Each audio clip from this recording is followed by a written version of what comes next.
There are stories that live in the shadows, whispers from beyond, encounters we cannot explain. This is Beyond the Veil, where the unknown is never far away.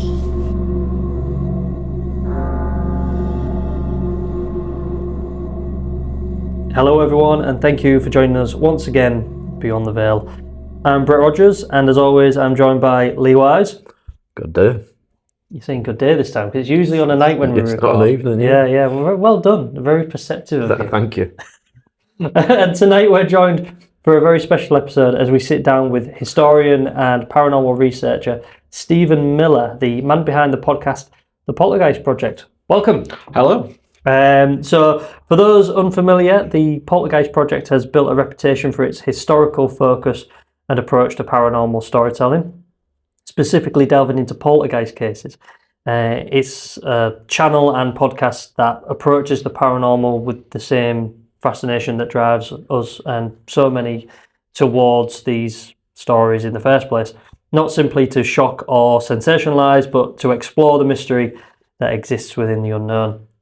Over the course of tonight's episode, we'll be discussing Stephen's interest in the paranormal, the inspiration behind the Poltergeist Project, some of the stories and cases that he's covered and have stayed with him the most, perhaps. So, also, despite all of our advances in science and understanding, why we continue and remain endlessly captivated by the unexplained. We'll also be diving into the theory of poltergeist activity itself, and discussing paranormal encounters, strange experiences, and questioning whether some stories may contain truths that are stranger than fiction. So, shall we just crack straight on with it? Yeah, dive in. Yeah, I'm happy one. Excellent. So, dim the lights, settle in, and join us as we step once again into the world of the paranormal, supernatural, and the unexplained, and take a look beyond the veil. So, I'm just going to quickly start just by sort of categorizing what a poltergeist is. So, a poltergeist is a type of alleged paranormal phenomenon traditionally associated with unexplained physical disturbances within a home or location. The word itself originates from the German language, combining poltern, meaning to make noise or to rumble, and Geist, meaning ghost or spirit. Unlike traditional hauntings, which are often described as involving apparitions or lingering presences tied to a location, poltergeist activity is typically characterized by movement and disruption. Reports commonly include unexplained knocking sounds, footsteps, objects moving or being thrown, doors opening and closing on their own, electrical disturbances, and in some cases, physical contact with witnesses. Throughout history, poltergeist cases have been reported across many cultures and countries, with some of the most famous investigations becoming widely documented within both paranormal research and popular culture. Interesting, many researchers have noted that reported activity often appears to centre around a particular individual rather than a specific place, leading to theories ranging from spirit activity to psychological and environmental explanations. Skeptics and scientists have proposed a variety of possible causes for alleged poltergeist phenomena, including misinterpretation, environmental factors, fraud, stress-related behaviours, and subconscious psychological effects. Meanwhile, paranormal investigators continue to debate whether some cases may represent genuinely unexplained activity. Regardless of the explanation, poltergeists remain one of the most enduring and controversial subjects within the study of the paranormal. So, you run a podcast called The Poltergeist Project. Yes. And before we jump into your podcast, would you mind telling us a little bit about yourself and what it is that you do? Yeah, so I live in West Yorkshire now, although I'm originally from Lancashire, and I work for libraries at the moment, but my career has always been museums and archives. I did my degree in history, I did my master's in history, so I've always had that historical interest and, applied it in a professional way, and that's usually I tended to curate exhibitions and write books, do lots of talks. All that kind of thing has been my bread and butter, I suppose. And with a kind of always an interest on telling stories of everyday people. I've always been, I worked in Barnsley for a good time, and it's all coal mining. I'm obviously live in West Yorkshire, it's all mills. I'm very interested in northern working class experiences and those people that don't have big history books written about them. So there's that kind of side to it. But aside from my professional interests and how I've ended up where I am in my career, I've always had, from being very little, long before I was interested in history, this kind of interest, obsession in anything weird and wonderful and paranormal. From being as old as I remember, we didn't have a library near me when I was a kid, so it was one of those mobile ones used to pull up on the community centre car park. Yeah, tiny little book collection, hardly anything. But at the start of the kids section and the adult section, there's this really short bit of the Dewey Decimal, which is how they number non-fiction books. It's 000 whatever. Yeah. And that was all. They just had this little section of weird things. It was UFOs and poltergeists and things like that. So I was always drawn to those. Actually, when I left in year 6, we could choose a book.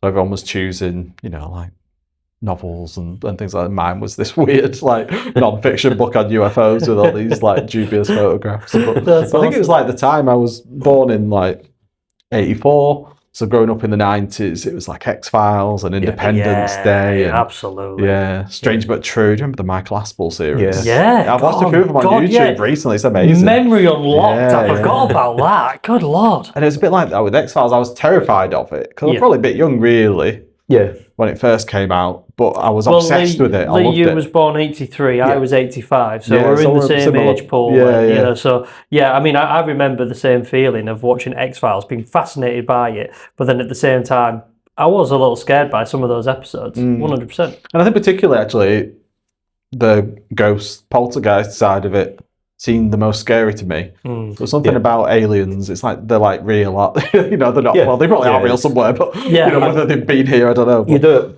tend to think, apart from alien abduction, I think when you're looking at UFOs and things, you don't tend to think they're for nefarious reasons. Yeah. Whereas ghosts always seem to be sinister. Yeah. Certainly when you're younger. It's a scary thing. And it unlocked a memory when you were talking.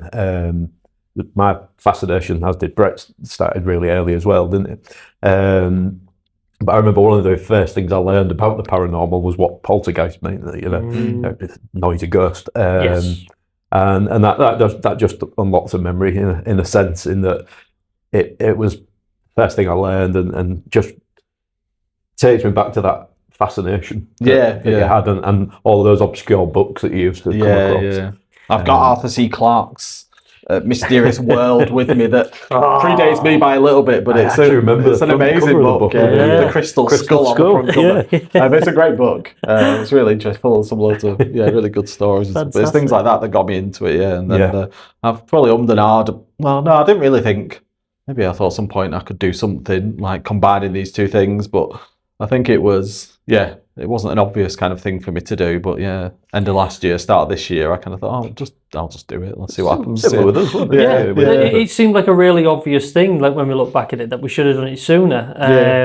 But then it was you came up with the idea, Lee. You was just we told the story. The dog and thought, we should start a podcast. We told the story in our podcast of that we were away, just telling stories to each other while we were away from our 40th, and just telling stupid, scary stories, and we really freaked ourselves out, didn't we? And then it just became this thing of we should. Well, you said you was I really enjoyed that. We should do a podcast and do that all the time. And I was just that is so obvious, and that's a really good point, because it leads me into my next question, which was, so I mean, for a lot of listeners who may not have discovered the Poltergeist Project yet, but how would you describe the podcast and what really first inspired you to create it? Yeah, so it started, actually, I've got a mate who has a YouTube channel called Rob. He does Trails of the Unexpected. She's out in East Yorkshire as well, a lot of Flamborough around that area, so it's worth checking out. So he'd started this YouTube channel, and I thought, and we were chatting about it. I saw that he was, I suppose, the inspiration for me having a go and doing the podcast. But he's a great photographer, editor. He's brilliant at all that side. And I was like, well, I can't do any of that. Like, I can work a laptop and get a mic. But so I thought, audio only. I could probably handle that, and I'll kind of do it as basic as I can, and kind of because what I can do is the history and the research. So I thought, well, that's where my skill set lies. But at the start of it, it was only really meant to be one story. So it started with the Keithley story. And actually, the podcast was just called The Keithley Poltergeist. It was originally, wasn't it? Yeah. Yeah. So, and I got into that, but I've known about that story for over a decade. It's been in the back of my mind because I'd just randomly come across it researching for something else. So I did that, and I was getting to the end of it and thought, oh, well, this has been quite good fun, this. Maybe there's like more. Maybe I could put this could be a format. So that's the point where I kind of switched it to the Poltergeist Project with a view that, I could jump on, do any story then, with a few kind of fixed parameters. UK only, has to be at least 100 years old. They're my only rules. They're interesting. Which is an old archivist rule. It's a thing, like, you can't view records that are more recent than 100 years. So I have to wait for the census to come out. Sometimes they sneak it out a bit before. The 100-year rule is a is a rule. So I thought, well, and also I didn't want to be getting into people that might still be alive and telling, because these stories are often deeply personal, or a lot of my cases deal with people who were anonymized, and I'm kind of outing them for the first time. So I'm happier if they're already passed away than when they're still alive. So I'm dealing with grandchildren, even not children from the people involved. So it just gives that bit of protection for the people I'm talking about. Yeah, it's just a bit of respect as well. I mean, no, I'm sort of someone somewhere will go, oh yeah, but you don't mind disrespecting them now they're dead. But it's just I think it's just really a case of well, you're not looking to draw any negative attention to anyone who would, potential negative attention to anybody that could still be around now. Exactly, yeah. And there is very much, I'm telling their stories from the records, it's very rare that I get the direct kind of voices involved, even just because of the nature of the cases and the length of time I'm talking about sometimes. So I definitely try, and I am very protective actually of the people I'm researching in a general sense, because I have been in touch with descendants and things of people who I've talked about in series. So I am. I'm very aware that can happen. We were discussing on the way here actually that sometimes when you speak to people about anything paranormal, a vast majority of people are fascinated by it, even if they're complete skeptics. They still would like talking about it. But then there's a subset of people who just think you're crazy, and you see it in their eyes. Sometimes you'll say, I had a thing recently where I told somebody I was a co-host of a paranormal project, and I saw the person's face drop just for a second, but I knew they thought I was nuts. Because unfortunately, that is what it is with the paranormal, isn't it? It's people either are fascinated by it, or they're just completely switched off by it, and they're just, sometimes they'll make judgments on you based on your interest for it, and it's, which is very unfortunate. But it also can mean that for some people, they don't want to talk about. Especially if you had quite a sensationalized story, or a story that was focused heavily in the media, I just want to put this behind me. I don't want to talk about it anymore. It draws too much attention to me, and especially if you wasn't a believer in yourself and you had this in your past, you'd just be like, I don't want to talk about it because I don't believe any of this nonsense. And I think there is a thing, isn't there, about sensationalizing these stories. As soon as the press get hold of it, it gets all silly, and I think the same actually modern, whether it's AI generated YouTube videos about a case or whatever. I think there's a tendency they look for the spectacular. It's all very surface level. They don't put any work into researching it really, because they just want clicks and hits. And that's all they're bothered about. So I was much more just wanting to tell the story as well as I could from a historical perspective, and that was really all I was bothered about. So that's again giving me a freedom to kind of do what I want, which is what's great about the kind of medium, isn't it? You can do what you want. Well, I think it's safe to say that, your podcast does feel different from many other paranormal podcasts, because it approaches cases almost like historical investigations rather than just simply retelling ghost stories, which was what we were just basically saying there. And I guess that from your personal interests anyway, that probably that was always your vision for the podcast, wasn't it? Really? Yeah, it's a history podcast that happens to be about poltergeists. At its heart, it's a history podcast, and what I'm doing is, in some cases, fairly basic, local family history research that lots of people could do.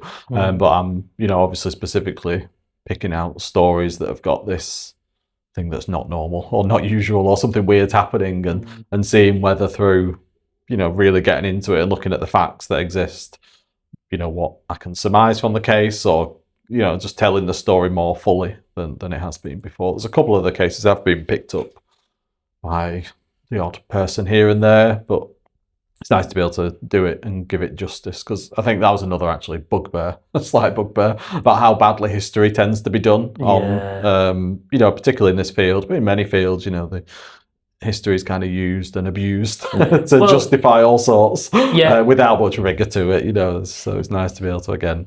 And we are aware of that because of our, we're close with Mike, aren't we? Yeah. Mike Covell, the historian in Hull, and the amount of histories that he's realised people have concocted for the sake of either just wanting to have a really good historical hook for people, or a historical hook for the paranormal. And it's like, God, a couple of times, hasn't it, where he sort of said to us quietly, "That's bollocks." That's it. Yeah, I mean, we won't name them specifically, but there's been a couple of times where he's heard stuff and he's just been like, "Oh yeah," and then afterwards he's just been like, "Lot of shit." Yeah, and it works the other way as well. I think like people, they make up stuff and try and justify a story, but then they miss out on stuff that might be a factor in the story because they don't do the homework, so they're missing out on things as well that could be an interesting aspect of a story. So it's not just from a kind of negative as well. They're missing out on the positives of doing like proper history. No, that's a really good point, because I mean there could be something that's genuinely fascinating based in truth, but because the lie or the fictitious one sounds a little bit more dramatic, they go with that one instead. And it's like, but you actually do have something really good there that you could use, and maybe just because it doesn't tell the story of a lady in white jumping out and slapping someone in the face, it's not. That sounds more exciting, so you're going to go with the lie instead. What a terrible shame, And you can see it a mile off. Whenever anyone says something like, "It has been reported that," or some people say, it's like, who, when, who reported what? Anyone who starts a story like that, like, alarm bells are ringing in. Exactly. Who said that? So they say. Exactly. But what was it then specifically about poltergeist cases that you wanted to cover for your podcast? I mean, again, you said it was originally going to be like this mini series about the Keighley poltergeist, but what specifically was it that you was, okay, I'm going to do a podcast into the paranormal, but I'm going to mainly focus on the Keighley poltergeist? I think my background, although I'm obviously very interested in it, is as a skeptic at heart, really. If I had to kind of put my mortgage on one way or the other, I'd probably go on a skeptical answer. And poltergeists, what I particularly like about them is the kind of physicality of them, and they often happen in front of multiple witnesses, and all the stories that I've researched, something was thrown across the room. It physically happened, Whereas if I was doing ghosts, it's that, a tingle on your spine, or a sense of unease, or a feeling that something wasn't right. All these things that they're like too subjective for me to do historical research on. Like, I'm not like saying against them or anything as genuine experiences, but there's a lot going on there that can be misinterpreted, or could be so many millions of things. But if a kettle is thrown across the room, who threw it is the story, or how it got there. So I like that element. I think you're right. The sort of things like the feeling of unease or whatever. It's quite a strong personal experience in some cases, but it doesn't mean an awful lot to everybody else just hearing it. Well, where's the evidence for it? Yeah, and that's not, like I say, not to dismiss it, but also the thing about things moving is, like, we're sat here in this room now. If this table started lifting, we're all seeing this table lifting. So there's that as well. And I'll be out there, just so you know. Whereas me seeing a shadow go past the doorway could be so many things, couldn't it? And you might not have witnessed it, but so I think that's why I kind of leaned on poltergeist rather than more general ghost stories, or I really like UFOs and alien stories and things. I love cryptid stories, all those things. But Poltergeist really kind of fit. And like I say, initially I was just going to tell the Keithley story, but it kind of developed obviously after that. What it has become. As you've gone along with your research and all of these projects and all of these poltergeist cases you've been looking into, has it made you more of a believer, or has it increased your skepticism? I think I'm aware that because I've looked at hundreds and hundreds of historical poltergeist cases now, and 95% of them are explainable by fairly, to me, apparent things. So the ones I tend to research for the series are ones that there's something I can't explain, at least, on the surface of them. But then there are a couple of the series or incidents within the series where things have happened that I don't have an explanation for. Right. So yeah, I suppose it pushes me more down whether there is something going on that is unexplainable. Whether that has made me more of a team believer or team skeptic, I'm not sure really at the end. But yeah, it's kind of certainly making me question it. I probably thought I'd be able to not debunk them, but be able to explain them away. Yeah, and there's a few incidents within the series that I've not been able to. So I suppose that kind of speaks for itself in terms of definitely what's happening. Because I think it made me think of the question when you said about if this table was to start moving, because before we did the podcast, we'd been on quite a few sort of ghost hunt evenings, been to really quite atmospheric places full of history. But I was starting to really move much more towards the skeptical side. I've always been somewhere in the middle. I very much want to believe these things are true, but whether I do or not is more debatable. And I was somewhere in the middle. But I really started thinking, we're going to these places, we're doing Ouija boards, we're calling out, we're doing this and that, and nothing much is happening to me personally. And it was not to disparage anybody's experience who was there and experiencing whatever they were experiencing, but it just didn't happen to me. Yeah. So I started to really move over to the skeptic side of things. And then we were at Ripon Workhouse, and a huge table ended up lifted up off the floor and crashing back down. And that really pushed my needle back over to the believer side of things. So it's interesting. That's it. I've never had a personal experience, I suppose. It's a big thing for me. I have had weird things happen and things that, I can imagine being interpreted as, something paranormal, but I've never had anything that's happened to me that I've been like, that's it, I'm in. Which I get would be like an incredibly powerful thing to happen to you personally, and but it's just never happened to me, and I'd love it to, but it hasn't ever, and whether that's. I mean, you covered a question there, Lee, that I was actually no, because it's a good question, because I was also going to ask, like, which you also covered there, that you've never experienced anything, but what do you think then was the first sort of paranormal story or case that you heard where you thought, okay, that scares me, that actually frightens me? Do you remember anything? I think it would have been like something on telly, or because I wasn't a big reader as a kid, so it would have been something on telly. And I even remember just the opening credits of the X-Files, and that shadowy thing walking down the stairs was the worst bit of it. Like, I hated that bit. And there were a couple of X-Files episodes, I've rewatched it as a grown-up since, that are very kind of around hauntings and poltergeists. Yeah. There were a few things I remember as a kid, like, because we were into it, and there's a few of us, and we'd go wandering through like the woods late at night, and we'd try, but we'd be winding each other up, and it was really hard to know what was going on. I remember going, like, hanging around a graveyard thinking, oh well, we've got to see a ghost, we'll see one here. My mate had a dog, and his dog started really going at this old guy that was there, and we're like, oh god, what's wrong with it? And then I swear we turned around, looked back, and the old man was gone. But again, I was probably like 10 or something. It's hard to. And I've had a few weird things happen. Like, I remember after my daughter was born, we'd been in hospital a long time, and I probably hadn't slept for quite a while. And my wife was staying in, and we pulled up at our house, which is just up the hill from where we are now. And I got out of the car, and I heard this absolutely blazing row. Literally, like, sounded like an outsider pub Saturday night. Full on, there was a brawl going on. And it was a really old house that we used to live in, like late 17th century. And you parked above it and then walked round and down, because it didn't have kind of road access. I thought, oh god, the like neighbours are absolutely kicking off here or something. So I went running down from the car, around the corner, got to the bottom, there's nobody there, nothing. But also I hadn't slept for 36 hours. So it was like, what's going on? We've had a few things. I remember like before we were married, living in a house, and just didn't feel right. Exactly that feeling of it didn't feel right. And to the point where like we'd often sleep downstairs and things would be like, but again, at the time it felt scary, but now I think, well, we hadn't lived away from home before. You've got all those other things going on psychologically. I'm like, well, we were living in this terrace house. Obviously, there were neighbours and floorboards moving and things that were doing that there. So now I can rationalise it. But I remember being scared at the time. I remember wife waking me in the night saying there's someone on the corridor, and going out there like expecting to be a burglar there or something, and there's not.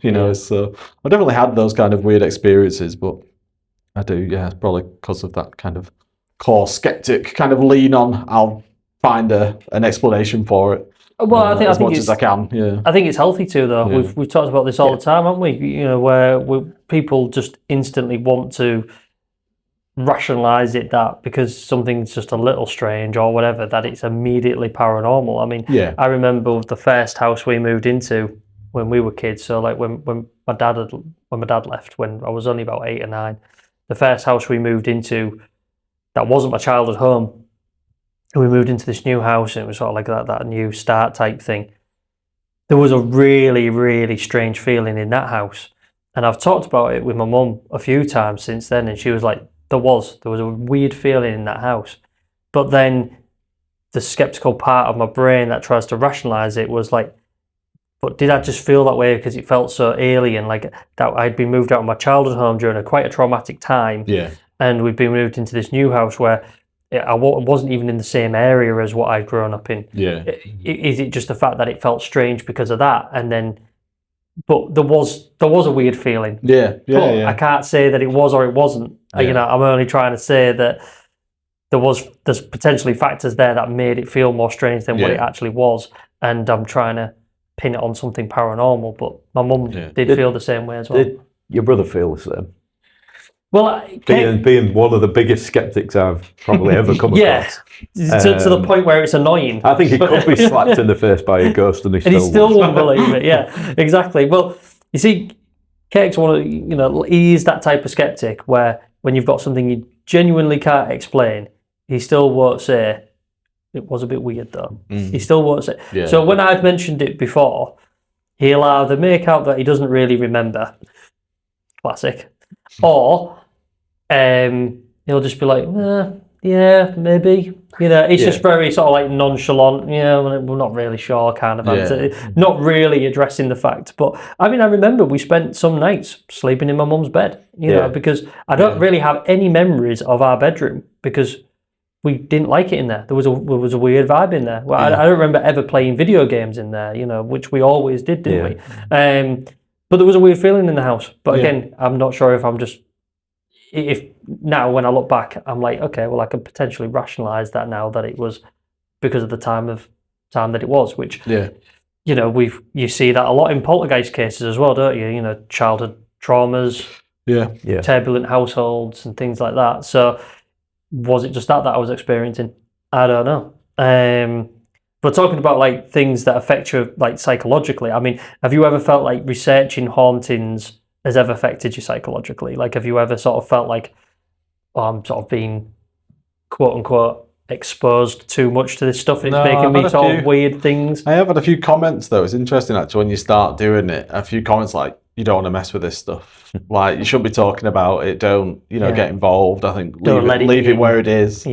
But no, not in terms of. I do get quite emotionally involved in the stories, but in the people, not in the kind of paranormal aspect, And especially like when I start researching a case, I have no idea how it's going to end. So, I'm always worried that it's going to end tragically, or like I don't know that, and I put the first episode not knowing that, So I'm in. I'm going to tell this story, whatever.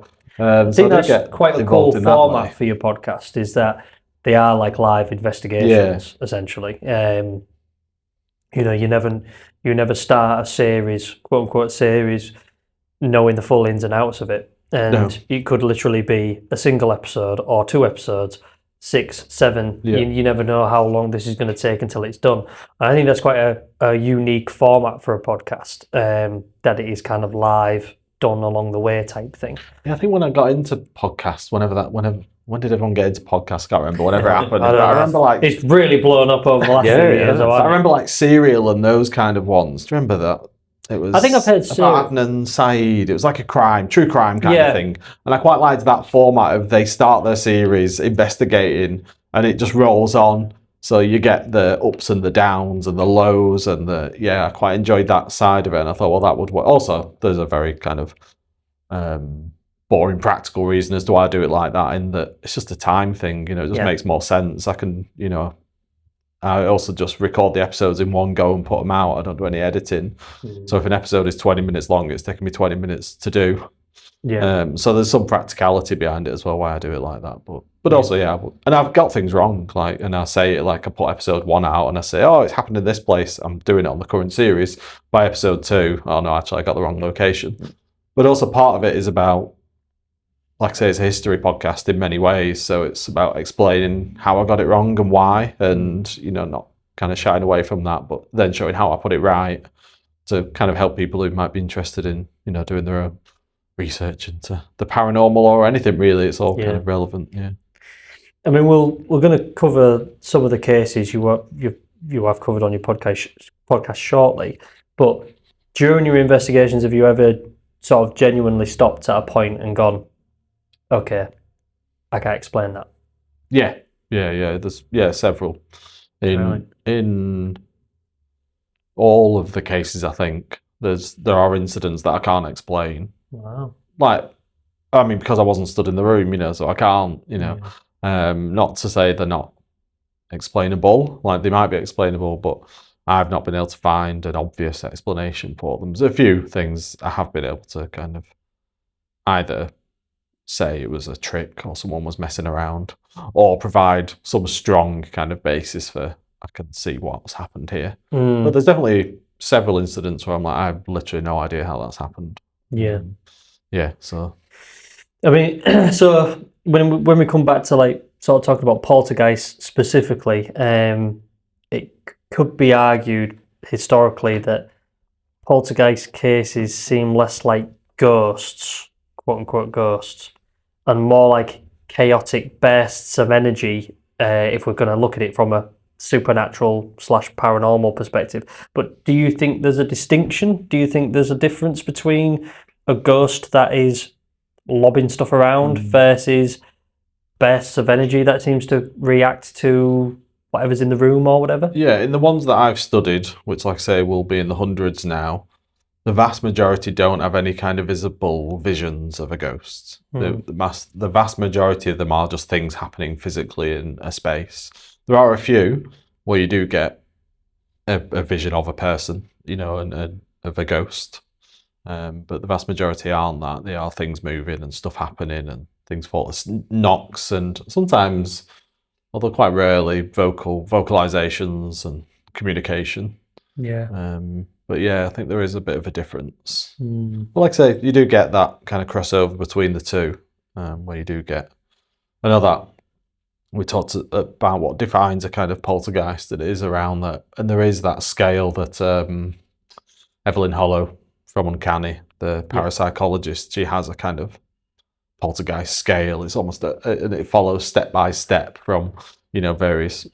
And a few of the cases have followed that very closely in terms of it ramping up to the point. Sorry, what was that? I mentioned Evelyn Hollow when a crow appeared at the window. What's going on there? That was extraordinary. I didn't know she had familiars. Oh, good lord! But you're right, and I agree.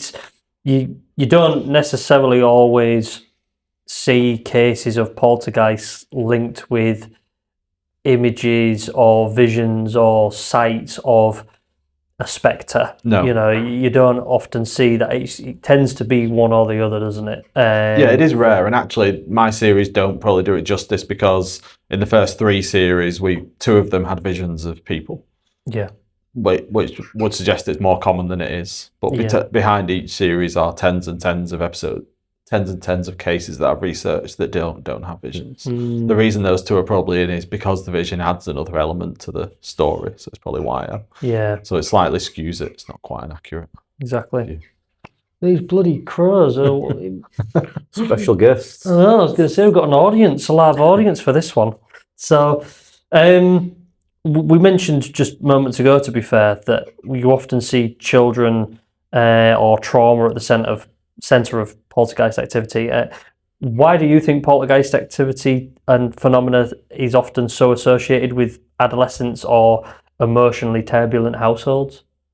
Yeah, I think the adolescence thing, has become a trope. I think that's Hollywood. And I think because we're all so influenced by all of our first, ideas of poltergeist probably come from the film Poltergeist. Yeah. And all those Stephen King, Carrie, and all those kind of things around telekinesis. I think we're also loaded with that imagery, which obviously the cases I'm doing are pre-cinema, so that you don't have any of that.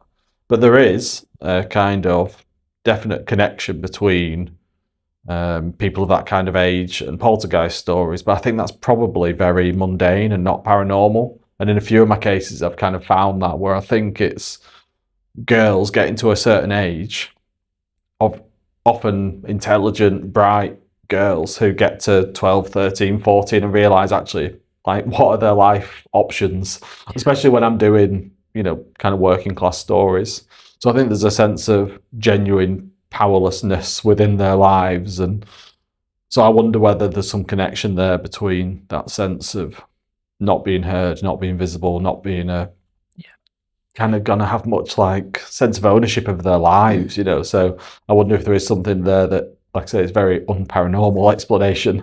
Is maybe a link. Yeah, I agree. Because you said as such in one of your Sunderland poltergeist episodes. I think it was maybe the final one, and you said as such. And when you said, pretty much what you just said there, I'm inclined to agree a lot of the time. When you look at cases, which obviously has been debated extensively over the years, which is the Enfield haunting. When you sort of see a household which an absent father, a family struggling at a time when there was a lot of sort of economic struggles at that time in the UK, and you kind of think to yourself, well, yeah, we've got a girl at the centre of it all. She does have siblings and everything, but there seems to be one that is specifically targeted by this haunting or whatever it was, and you can't help but feel like, well, we've all seen the pictures that looks like she's basically leaping off a bed, and we're made to believe that she's levitating or she's being lifted up in the air, and it's like, well, that's why it's so heavily debated that it's fraudulent, and it's fake, and I think probably for the reasons like you've just said there, is that when you take situations like that with the living conditions and then the turbulent household, is it just a case of it's a cry for help or a cry for attention or something like that? I think the difficulty is maybe it's sometimes a bit of both. The movie about East Drive, when the lights went out. So you saw in that, I presume it roughly follows the truth, that these things started happening to this family, but then the girl, I think, did make some stuff up, but then that immediately sort of, for skeptical-minded people, that immediately appears like everything's just been a hoax from the beginning, and the reason she made it up, presuming that these things did genuinely happen to her, but then she felt the need to make something up, probably comes from that feeling of not being heard or wanting some attention. And it becomes pressure, doesn't there, as well? Like there's this genuinely odd stuff has happened around, and then someone comes to look at it and it's not happening. It's an understandable pressure to all of a sudden throw some Lego at his head. Infamously. It's like you can see why there'd be a lot of pressure, especially as a kid. Like they were kids, weren't they? And I think there's that worry that all of a sudden the interest in the story is going to sort of just dissipate and disappear, and you don't want that sort of you don't want that to happen again. Yeah, exactly like what you've just said there. Like if it doesn't happen, you just like, oh great, now they're going to turn around and they're not going to pay attention anymore. I need to sort of manifest something myself and just make it happen, and hopefully that'll keep people's interest. So there probably is an element of that as well.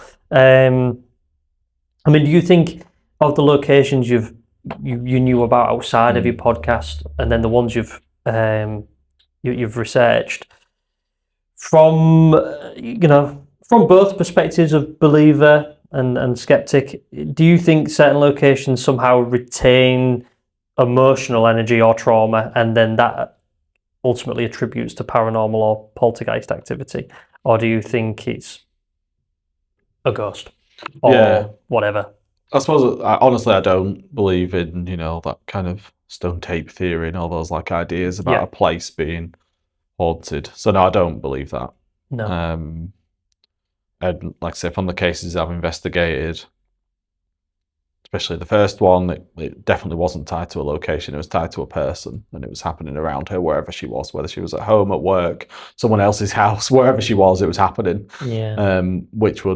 But then whether that's an entity, something with her that's making it happen around her, whether it's some kind of energy she has within her and is making it happen, that is obviously the big question. But I don't, the cases I investigated have tended to be just normal places, and I've always looked into when it's been a house, or have there been other stories from that house pre the story, and there hasn't been so far. There's not been like or after, it's not like I found one, it's like, oh, this happened to the family before and it's still happening now.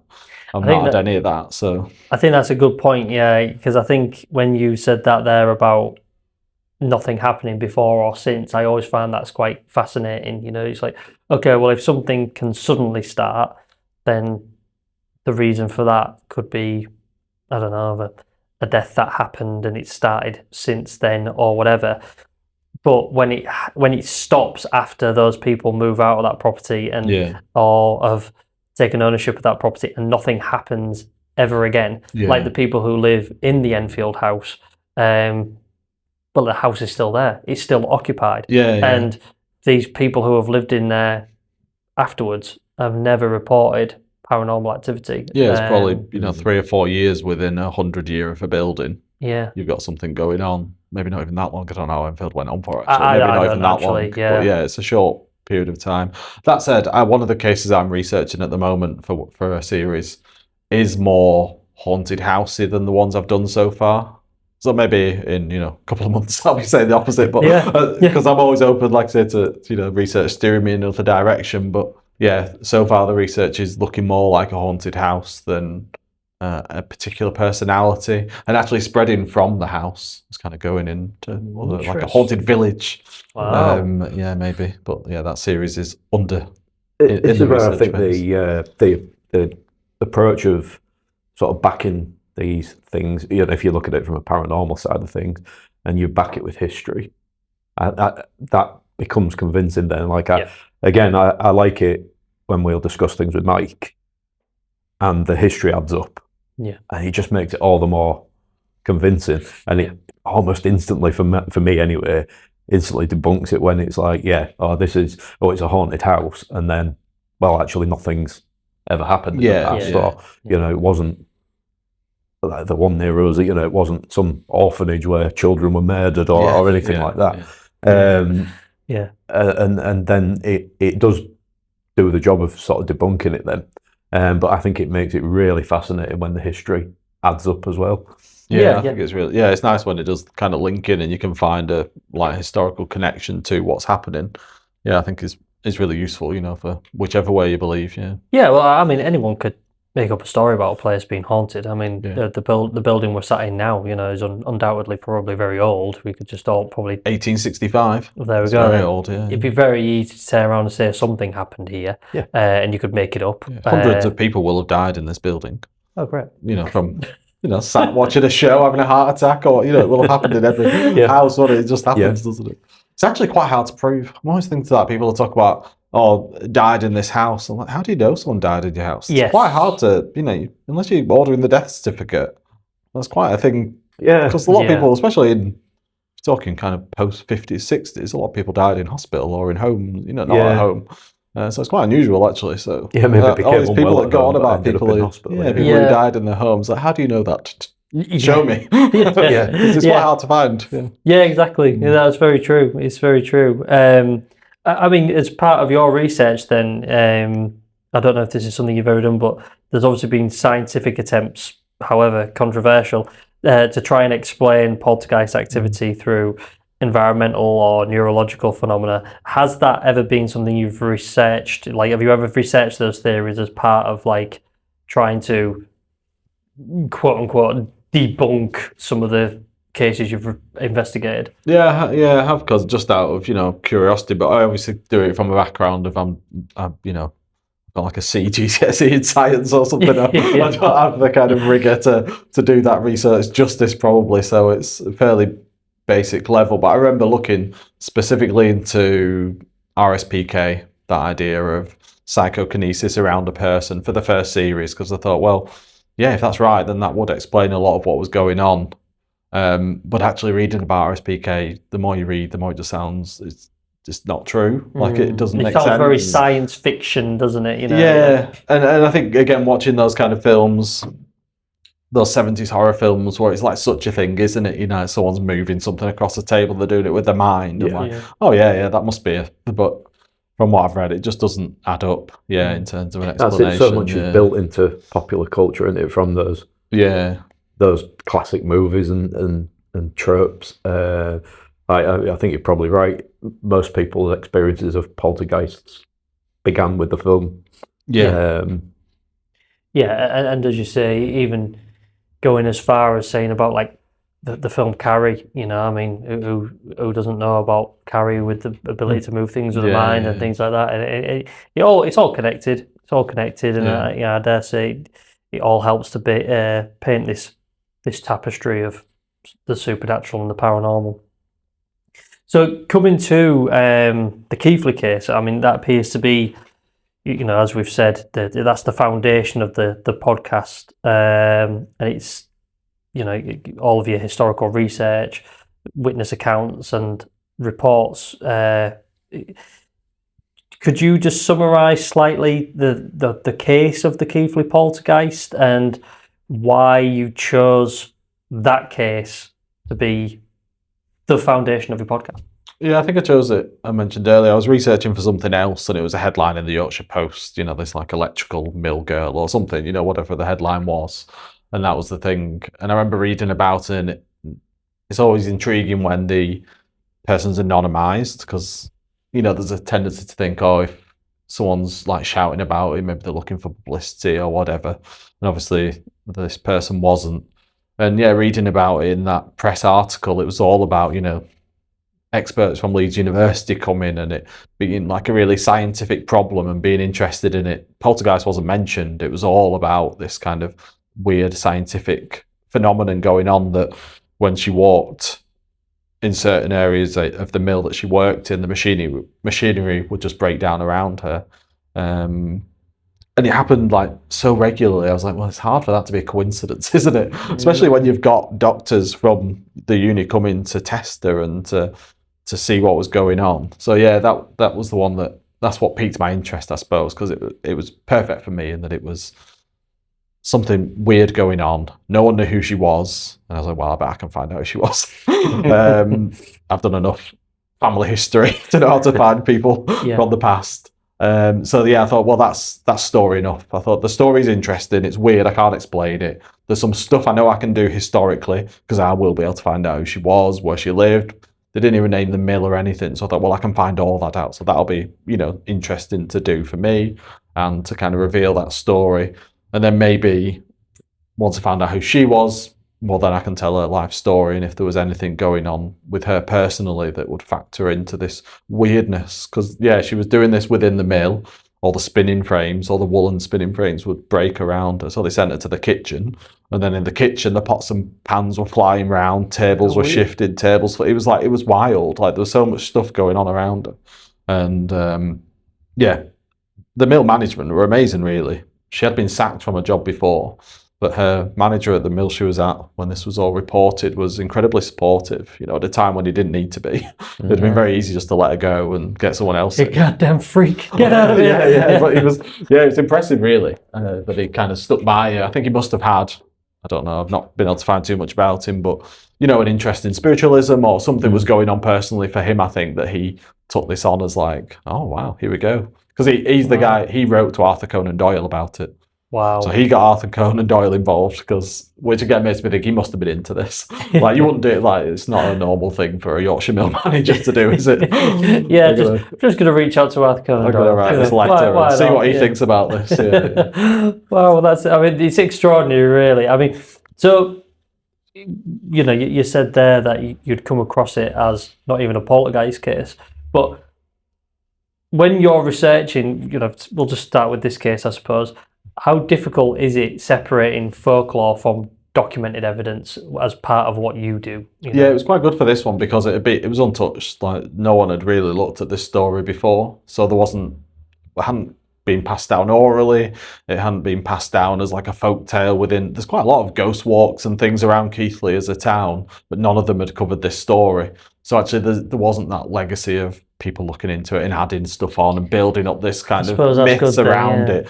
All I had was contemporary newspaper reports to start with, which were particularly good because there were a lot of Yorkshire newspapers then, and they all sent their own reporters to Keighley to dig into it and try and find it out. So you get that multiple voices right at the start. And then because of how the case progresses, sometimes when I find a case, all I have is those newspaper reports. So it's quite a base kind of level of information. But because of this one and what happened to the woman, who was called Gwen Morley, as I found out, okay. The fact she was taken down to the Psychic College in London to be investigated on the back of all this, I then had a full report written by the Psychic College on her and the story. Again, all anonymised, but I'd been able to kind of work that out. So then I've got another source, and then I managed to get in touch with her family, so I've got a personal source about her. Then I found some other books, like more books here. This was about the principal at the Psychic College, and it's written by his secretary, Muriel Hankey. Excellent name. That is a great name. But she includes a section in her biography of him about Gwen and the case. So I was managed to pull in all, which as a historian is what you need. You need sources. Your story is only as good as the sources you've got, because otherwise you're just kind of adding. So, but what was great with Keighley, that I had multiple voices telling me the story in different ways, and all adding on it. You know, the principal at the college, who was called James Hewitt Mackenzie, wrote this big report about her. But there's stuff in his secretary's account of the story that he didn't add in the report. So again, it's just adding, you know, another voice to it. It's more, particularly more locations, more activity, more witnesses. Wow. That all factored into it. That's awesome. So you already had a somewhat awareness of the case, anyhow, didn't you? Is what you said. I mean, so when you really started digging into this, was there a piece of evidence or testimony which really stood out to you the most and to be the most compelling that there was something paranormal or supernatural potentially happening here? Hewitt Mackenzie's report is the one, really. Hewitt Mackenzie was an interesting guy. You know, he was the principal and founder of the British College of Psychic Science in London. Big fancy house in London. Psychic science. He'd made his millions and set up doing this. And I kind of thought, well, you know, obviously he's got a big vested interest in this being a real kind of case of the paranormal. But the more I researched him, the more I realised actually, you know, his whole thing was like debunking all these charlatans, these mediums doing like fake seances post First World War. People were desperate for answers, and that gap was filled by, you know, stage acts basically, but people had lost a lot of people in that time. I mean, it's well documented there that people were looking to reach out to people, because I mean, people died in World War One and World War Two, and bodies were never recovered. They never really knew how they died. They didn't even know where they died, and people were just looking for answers, weren't they? And the supernatural and the paranormal, and you know, clairvoyance, etc. You know, spiritualists. It was this way of like, okay, well, at least I can get some closure. Yeah. You know, a lot of families didn't have that. Yeah, and so Hewitt Mackenzie's report was because he comes at it from that, although he was a believer, he was looking for fraudulent behaviour, and he was looking to not be made a fool of and to be tricked. Yeah. So he was really rigorous, and his report is there's no emotion in it. There's no sensationalism. The newspaper's got it and they blow it up into this big thing. But his report is very, this happened on this day in this room. These people were stood there. This moved at this day. You know, it's 29 pages and a lot of it is just a list of things that happened with no, you know, commentary, no sensationalism. You know, a table hitting the ceiling is put next to a cup being knocked off a table. You know, they're given equal kind of rating in there. But there's some stuff in it that is, well, it is literally unexplainable. Like, there's a few instances that, especially like really weighty kind of things moving, you know, like substantial objects like tables and bits of furniture and being witnessed by multiple people moving and things. So there were definitely things within that report that I thought, well, yeah, there's something obviously highly unusual going on here. Yeah, it really is extraordinary, isn't it? Yeah.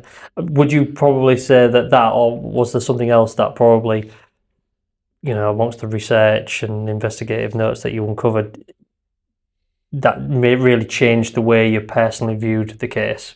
Yeah, I think that finding that report and then finding out who she was, obviously adds a huge kind of other avenue of research I could go down. Once I'd managed to pin down exactly who she was, I could get into her, you know, family history and what her background was, how she'd ended up in the mills and what she did afterwards and all those things. So yeah, getting her name, finding those kind of family connections. She had a really interesting, you know, family history. Her parents and things were interesting characters. Actually, one was from Selby, so East Yorkshire. Yeah, not a million miles away. Well, you know, I mean, it's interesting that you said that, because I was going to mention about like one thing that your podcast does really well, because it is so historically centered, is that you do a really sort of good job of that. They're not just ghost stories that you're telling, but they're events that affect real people. Yeah. And do you think like modern audiences often forget that these ghost stories that they're looking to listen to and scare themselves, that they're actually affecting real people? Yeah, and I think the people actually who are there and witnessing it and things are happening to them. Obviously, it's not a nice thing for a lot of people. You know, it's not something you'd kind of want to happen. In the Keithley case in particular, Gwen, you know, was about to be evicted, was probably going to be locked up in an asylum and never seen again. Like, her options were very, very limited as to what to do with this thing that was, whether you think it's paranormal or not, it was happening to and around her, and she didn't have any options. So yeah, it's easy to, like I said, dive in and get all kind of sensational and get excited about being scared by something, but there was a real person who was having a really bad time at the centre of that story. And thankfully, through the Psychic College and Arthur Conan Doyle, she was able to be helped, and, you know, she did go on to, you know, get married and have kids and live a normal life. That's amazing, isn't it? But if the mill manager had sacked her instead of writing his letter to Arthur Conan Doyle, the story could have been very different. You know, it might not have followed the path that it did. And yeah, especially when I didn't know who she was. I end up researching loads and loads of potentials and things, and it doesn't take long. If you're looking into like a working class community, you get tragedy. Like, you know, it's just life was difficult, you know, for most people who didn't have money. So I remember finding, you know, like women that had killed themselves and all these like tales. Oh God, I hope, you know, that's horrible. And I hope that's not the story I'm going to have to tell in this series. So it was a relief in the end to find her and find that, you know, she was all right in the end. And I have since spoken to her like grandchildren and great grandchildren, and they've, you know, it's been really, I think they were slightly baffled by what on earth I was doing. You really know your grandma? Well, have I got a story to tell you? I'm only doing a podcast on it. Because it hadn't really been passed down through the family, you know, the story. It wasn't like a big known thing. It wasn't like something that was spoken. There was a vague awareness of it. Like they had the story probably a bit muddled and a bit wrong in cases.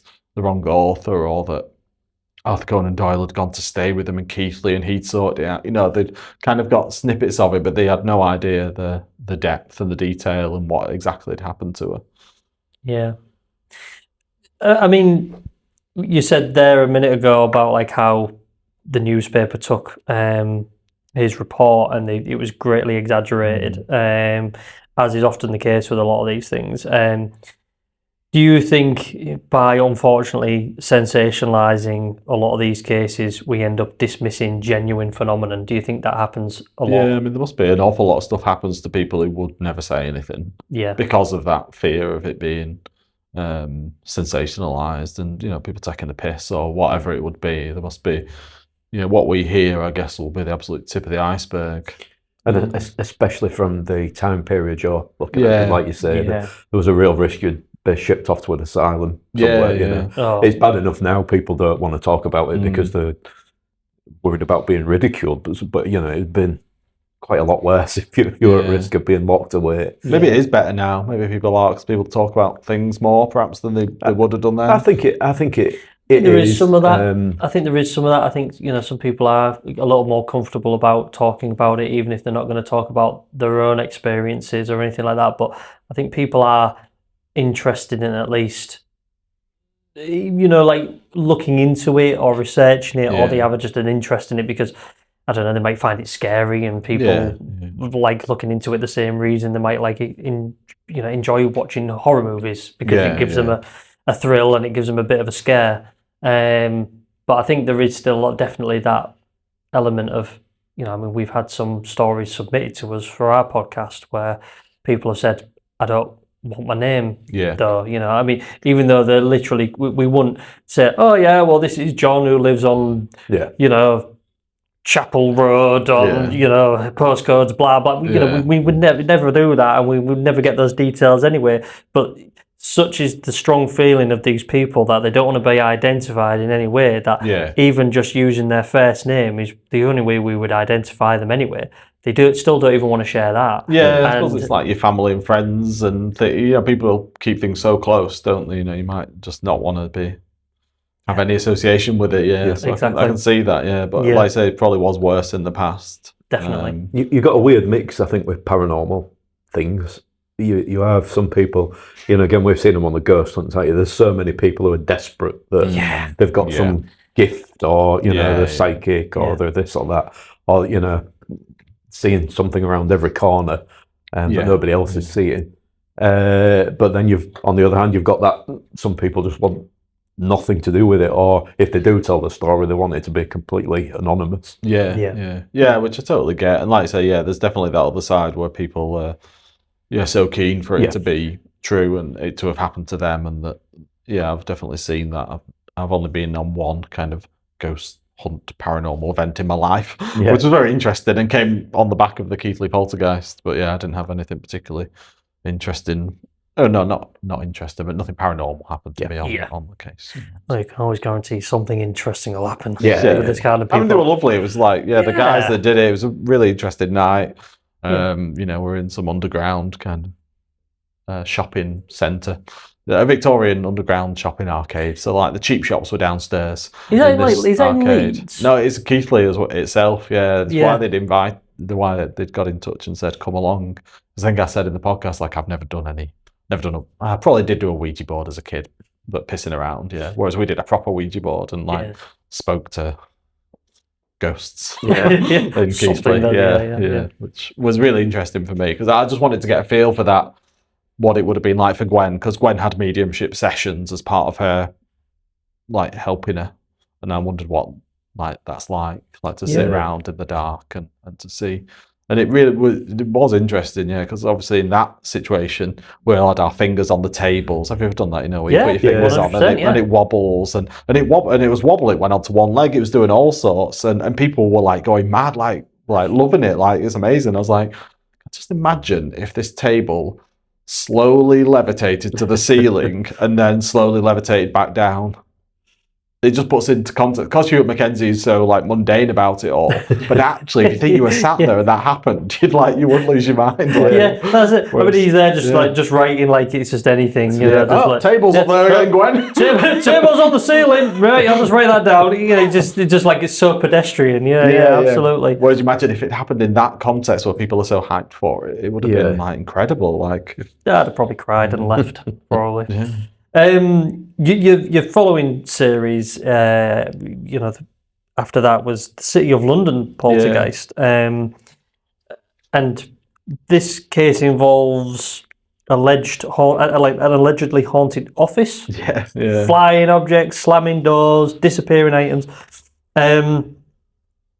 I think the idea of a poltergeist haunting an office feels uniquely unsettling because offices are such ordinary places. We've discussed this kind of thing in our liminal spaces episode, haven't we?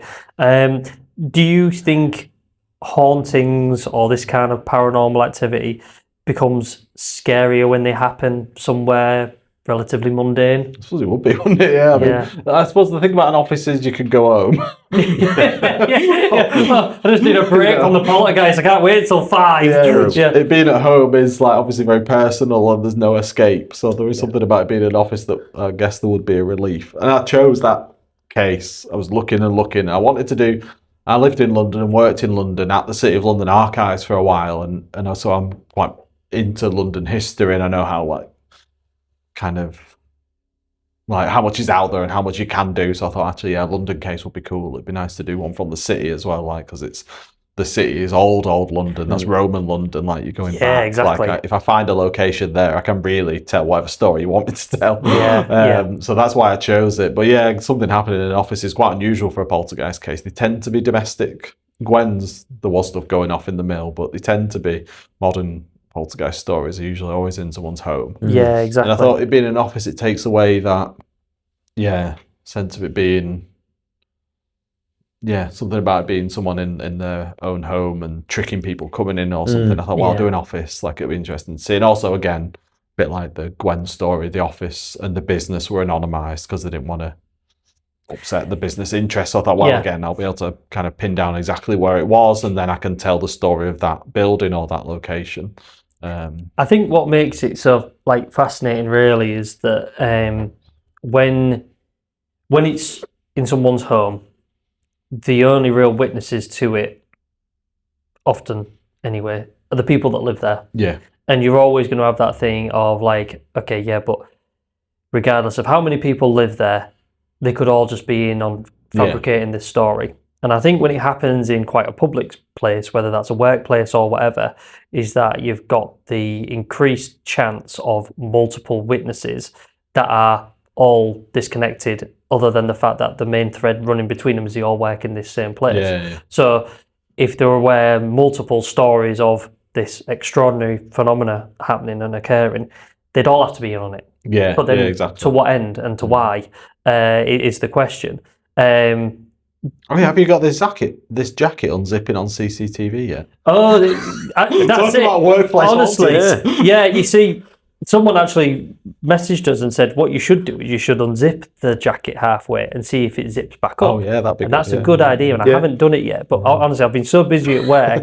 But work's been mad just recently that I haven't even had a chance. But every now and then I check on the jacket and it's not gone back down again. Oh, has it not? Okay. And it's been okay. But I do need to mention to my boss, I just need to say, look, a few weeks back, just if you've still got the footage, I don't know how often it wipes itself or whatever, but go back. And I know that he did say that it has some element of night vision on the camera, but I don't know how strong it'll be and whether it'll penetrate the darkness enough to see the jacket. But you've seen the jacket, haven't you? Yeah. And I moved the zip as well. It's not loose. It's not loose at all. No. And I would love to see that. Actually, there's a really good point that you bring that up there, because I've spoken before about workplace. It's like, we're only a small team where I work. There's no benefit for us to do it. The people I work with aren't those types of people either. That just play stupid pranks on each other. We don't do that. We all get on really, really well, and we work so we're just such a small team. We have such a good laugh. But the way it started, it was just like, well, why would he start it? Why would my boss just turn around and say, "Who's had this jacket on?" It'd be a very odd prank, wouldn't it? Yeah. It'd be better if it won't be better, but if he was looking to pull someone's leg, it'd be more believable to say, "Did you leave that door open upstairs?" Yeah, something big, Yeah, or did you leave those lights on upstairs? Because it's kind of like, I don't know, it just seems more classic of poltergeist activity. Yeah, exactly. It? Yeah, just the zip coming down on a coat is such an odd thing. Yeah, you choose something big, don't you? Something a bit more spectacular. Something more substantial that it's noticeable that it's either one thing or the other. The light's on or the light's off. So if you turn around and said, "Who left these lights on?" No one did. And it's like, oh well, that's a big change because it's noticeable. It's noticeable that the lights were off and now they're on. But yeah, and actually that brings me to my next thing. Actually, is that in this case with the City of London poltergeist that you I'm going to ask you just to sort of quickly run through it. But one of the things which I said was like objects moving and doors slamming. That kind of phenomenon appears repeatedly across poltergeist history and activity. So it seems to be quite a prominent thing in this case. So would you mind just sort of giving us a brief summary of the alleged activity in this case, and why do you think those kind of manifestations are so common? So it was an office, and it was the office of a gold mining company who had a gold mine in Brazil, as you do, and this was their like head office. So it's a big office employing tens of people, and there was a guy from the office, and there was this weird stuff that had been going on happening for weeks, and he went to speak to this guy we knew and said, some weird stuff's happening in the office, will you come and have a look? And it was the guy who went to have a look who wrote the report about it. And it was things flying around, knocks, then there was a voice at the end, a very foul-mouthed voice, swearing and shouting, effing and jeffing. Then they had these other like really weirdly specific things that I remember when I first heard about them, I was like, that sounds... it started getting me suspicious. There was like a bottle, and one day there was a coin in the middle of the bottle that didn't fit through the neck. I was like, that's mad, isn't it? And it was a French coin. I was like, oh, this is a London office. What's a French coin? I was like, well, whatever. And then there was one where this magazine flew across the room. And then the magazine, visibly to several people, opened on the page showing an illustration of a ghost pushing someone off a cliff. I was like, guys, on the nose, this ghost. But it started to sound really like performative, which made me suspicious. And it went on for weeks and weeks, and no one ever really got to the bottom of what had happened. And that was it. And that was the story. So obviously for me, it was, I wanted to find out the office, the company, where it happened. And the more I dug into it, I found a few newspaper reports where there was a magician wrote into the newspaper and said, the bottle, it's a French coin because French pennies were thinner than English pennies, and you could bend them and get them into a bottle. It's a magic trick. It was a known magic trick that was done and performed. And then I was like, oh that's a shame. Because otherwise that's great evidence, isn't it? Why would it be coin French? manages to get in the bottle. It's a great piece of evidence, but such a shame. Because that was quite a good one that showed that I rarely get that kind of insight to the phenomena. Someone at the time debunking it for me. It's like, oh, brilliant. Because otherwise I'd have no idea. I don't know about the French penny trick from 1901. It's not on my radar. But the history of the building was perfect for that sense. So there was a Brazilian gold mine, big into slavery. When slavery was abolished, still kept it going, a horrible, horrible company.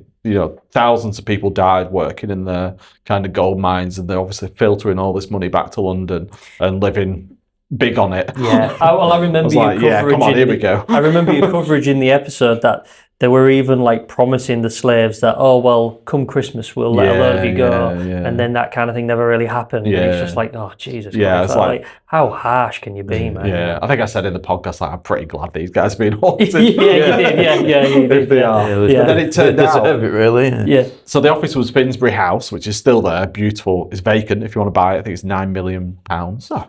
We're going to get a new podcast head office. We need I was going to say, we need new headquarters. There we go.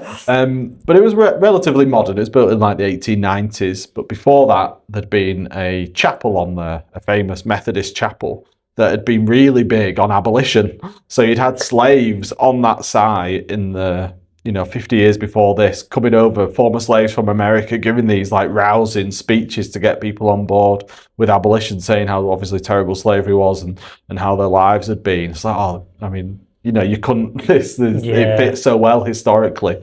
And then before that, it'd been the site of Bethlehem Hospital, which is where we get the term Bedlam from, for people obviously suffering with mental illnesses have been there. It's like, well, if you were going to tell like a ghost story based on history of a building, this is the history you'd choose. It was like too perfect. Yeah. So the history was If you great. put that in a novel, people would be like, "Oh, that's a bit Get out of it. It was an old mental hospital. Yeah. It's a bit like the 80s movies. Everybody bought a house on an ancient Native Burial. American It was burial that. ground. So the history told a brilliant story, but the actual thing was you've got these kind of sense of someone was doing magic tricks in there, which makes you think, well, yeah, maybe there was stuff happening alongside this, or maybe there was someone kind of orchestrating some of this a bit more. So I kind of leant on that one more I can't explain how the kettle was thrown, but given there was someone in there, maybe someone just threw it. And there was something going on about it being a bit of a Catholic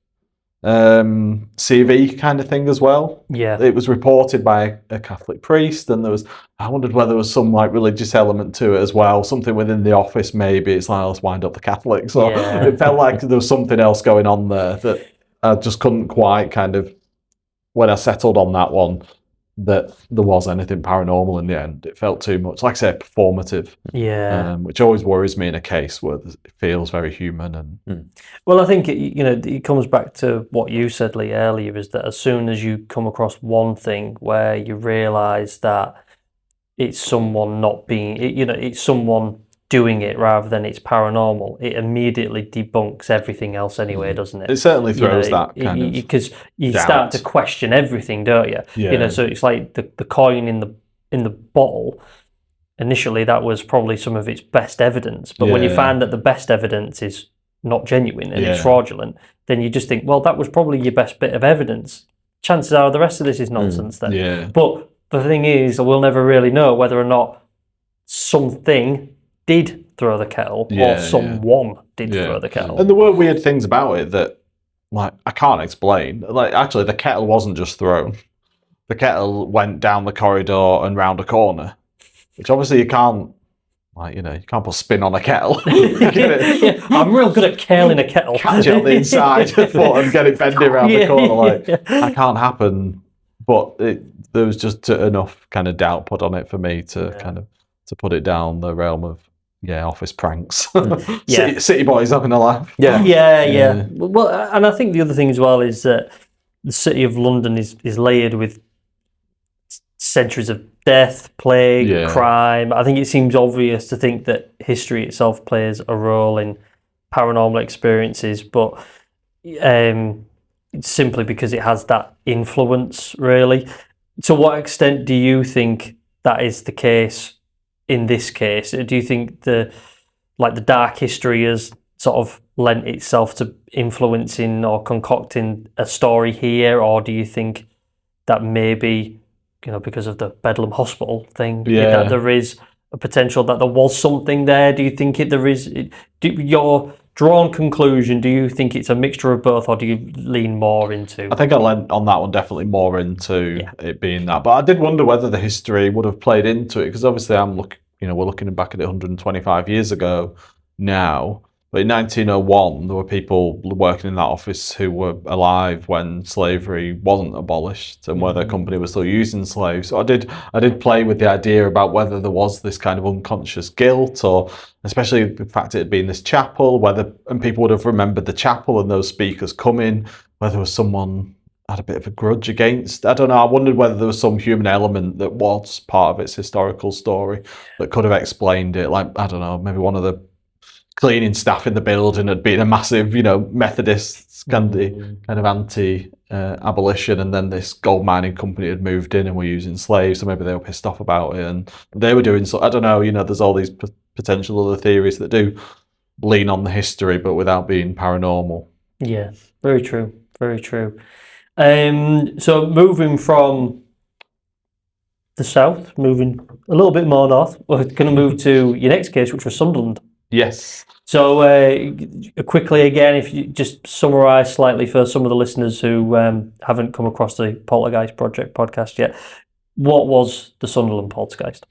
So again, I did London after Keighley, thinking it'd be nice to do one like London. And I thought, well, I want decent geographic spread. I did say, this was a UK-based thing, so I was actually looking for a Scottish case. Yeah. But I got to Sunderland and I came across this story and thought, oh, that'll do. Like, it's too good to leave it. It was also early. It was like 1840, which was, 80 years earlier than I'd done before, and a very different time to like High Victorian, Edwardian. I thought this will be an interesting one to do.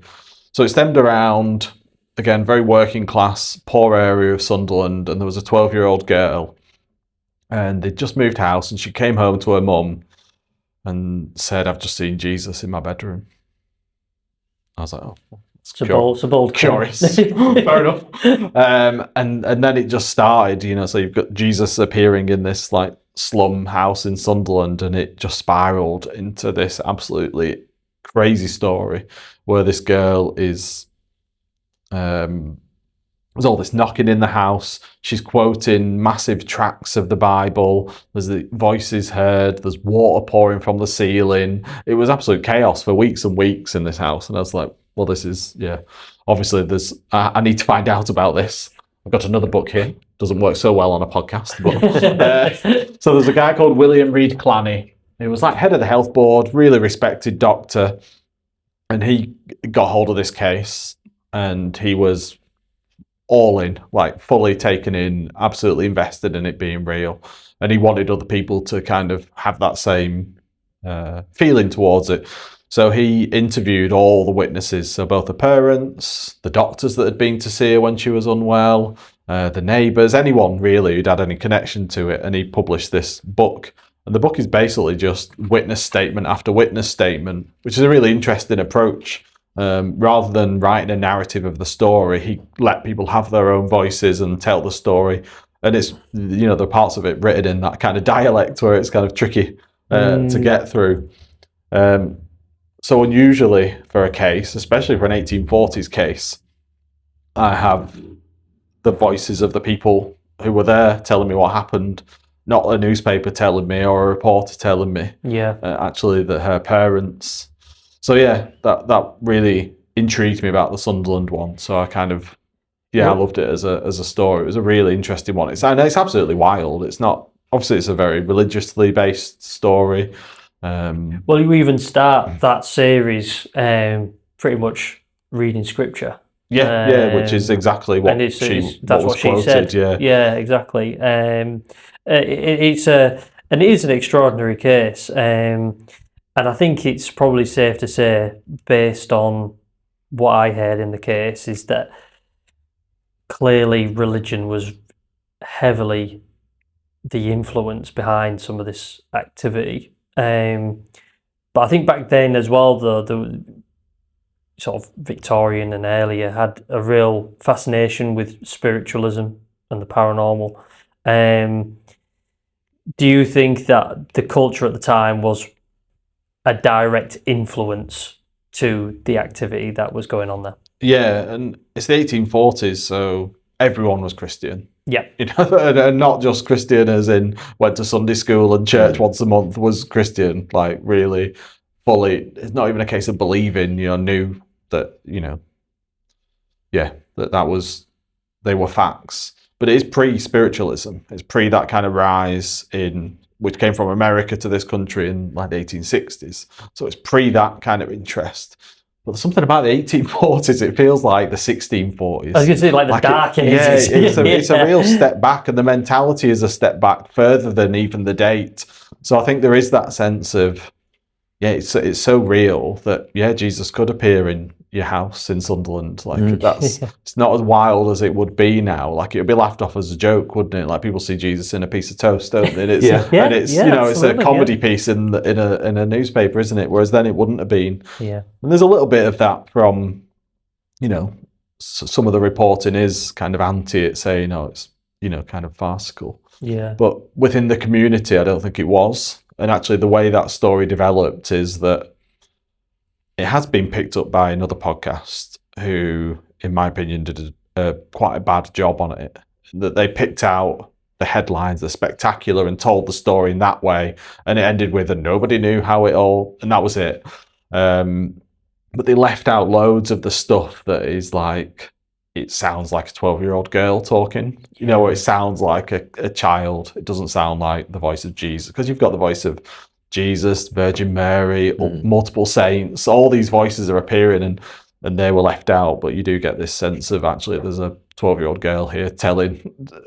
There's some really kind of quite amusing aspects of that story. Where she's having conversations with neighbours, telling them about all sorts. It's actually quite funny. And the more I got into it, I was like, and actually, some of the witnesses say, yeah, this was happening at Mary's house, but at my house, Jesus appeared to me as well. And there's this other girl who's actually just died, but she was also having visions. And it's like, oh, okay, so this isn't just a poltergeist case on one girl in one house. There's a religiously based poltergeist haunting the whole of Sunderland. That's just going around knocking on doors, basically. Yeah. So, in this case, then, so coming back to the Sunderland poltergeist, how does this story categorise as a poltergeist case then? I think it's the element of the voices and the knocking, and there are things kind of moving, water appearing, which are typical of poltergeist cases, but it is unusual in the amount of visions and the voices. The vocalizations are lengthy and full, like conversations with the poltergeist or whatever it is that's causing this. And I did consider there's that kind of idea of, poltergeists being like tricksters and kind of impersonators, and was this, another spirit pretending to be all these people to play a trick on these, there was a few kind of aspects to it that I considered around that idea. I think as well, for me, when I was listening to this case, was, although you've got that kind of activity going on, it was a very desperate time in Sunderland because of some of the things that were going on in that part of the country at the time, down to polio. Is that right? Cholera. That's right. Sorry, I do apologise. No, you're right.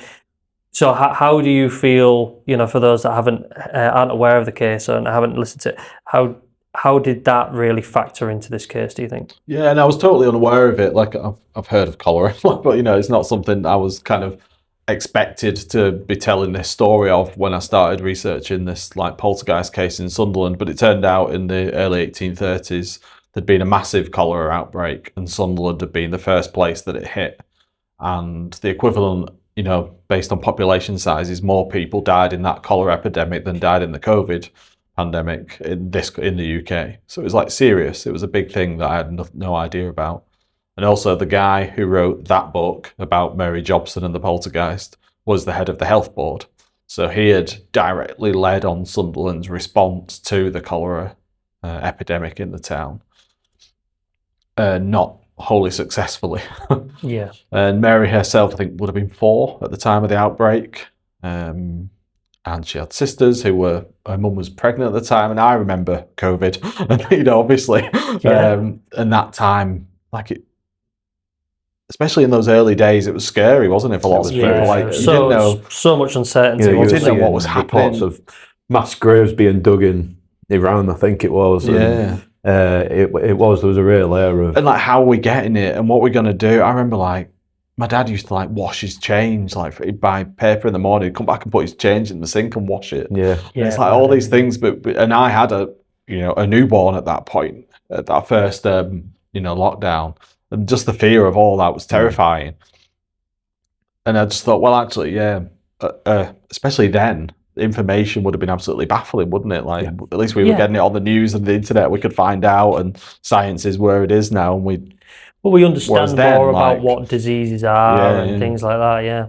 So it's a whole community where people were dropping dead all over the place, and you've got a kid and you're a family, and so maybe understandable that you start to lean on religion in quite an intense way, and the legacy of that. And that was of the time as well. It's interesting that the book describes it as a miracle, essentially. It's a miraculous case, and it's not this poltergeist case. So that, because even the book leans into the religious. And I think Mary was ill alongside all this, so she was bedbound and couldn't do anything, and all this stuff was happening around her.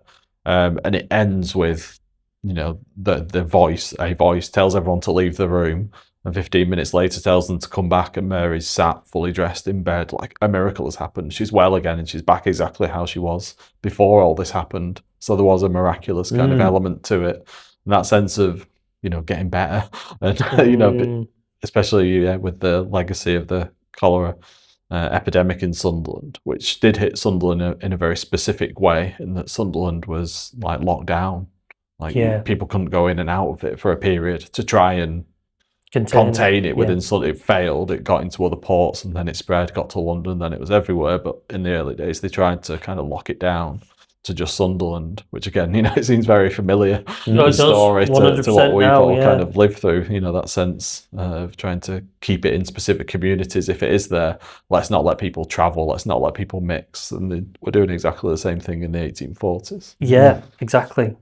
In this particular case, then, I mean, during your research, did you find any witnesses to the activity which you found to be particularly credible, one way or the other, from trying to disprove this miracle or poltergeist activity, or prove this poltergeist activity?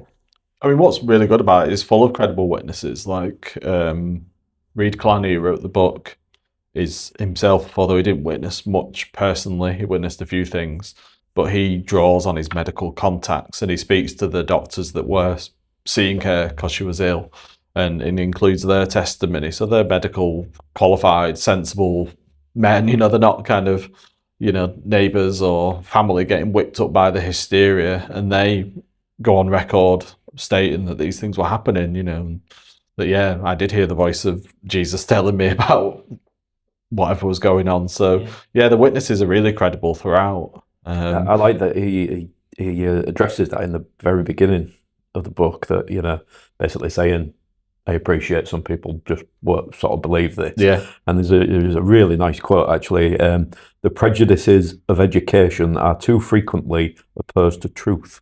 I really like that. Yeah. It's surprisingly modern. Considering it's 1840, you think, God, that's going to be a tough read. Yeah. It's amazingly really stands up. Yeah. Reed Clanny knew it was going to go down how it went down. It would be received as it was received, and he addresses it. He preempts it. That thing of all the great and the good are going to take the piss here, but you weren't there, you didn't witness it. Yeah. And the story's got to be told regardless. Yeah. And what I love about the way that this book has been printed is that it's literally not gone, okay, right, well, we'll just retype all this. They've literally just printed it. Yeah, it's just scanned, isn't it? And reprinted. And you can tell it's from old parchment paper with, ink that's not fully dried. And so that's the 1851 edition that's just been scanned and reprinted. So it's extraordinary, isn't it? Absolutely extraordinary. What a great book. And I love that. I mean, the fact that you can see the ink on this side because it's been wet. And it's what a great book. Yeah, I bet that's an extraordinary read. It's really good, and it's interesting because of how Reed Clanny chose to do it through witness statements.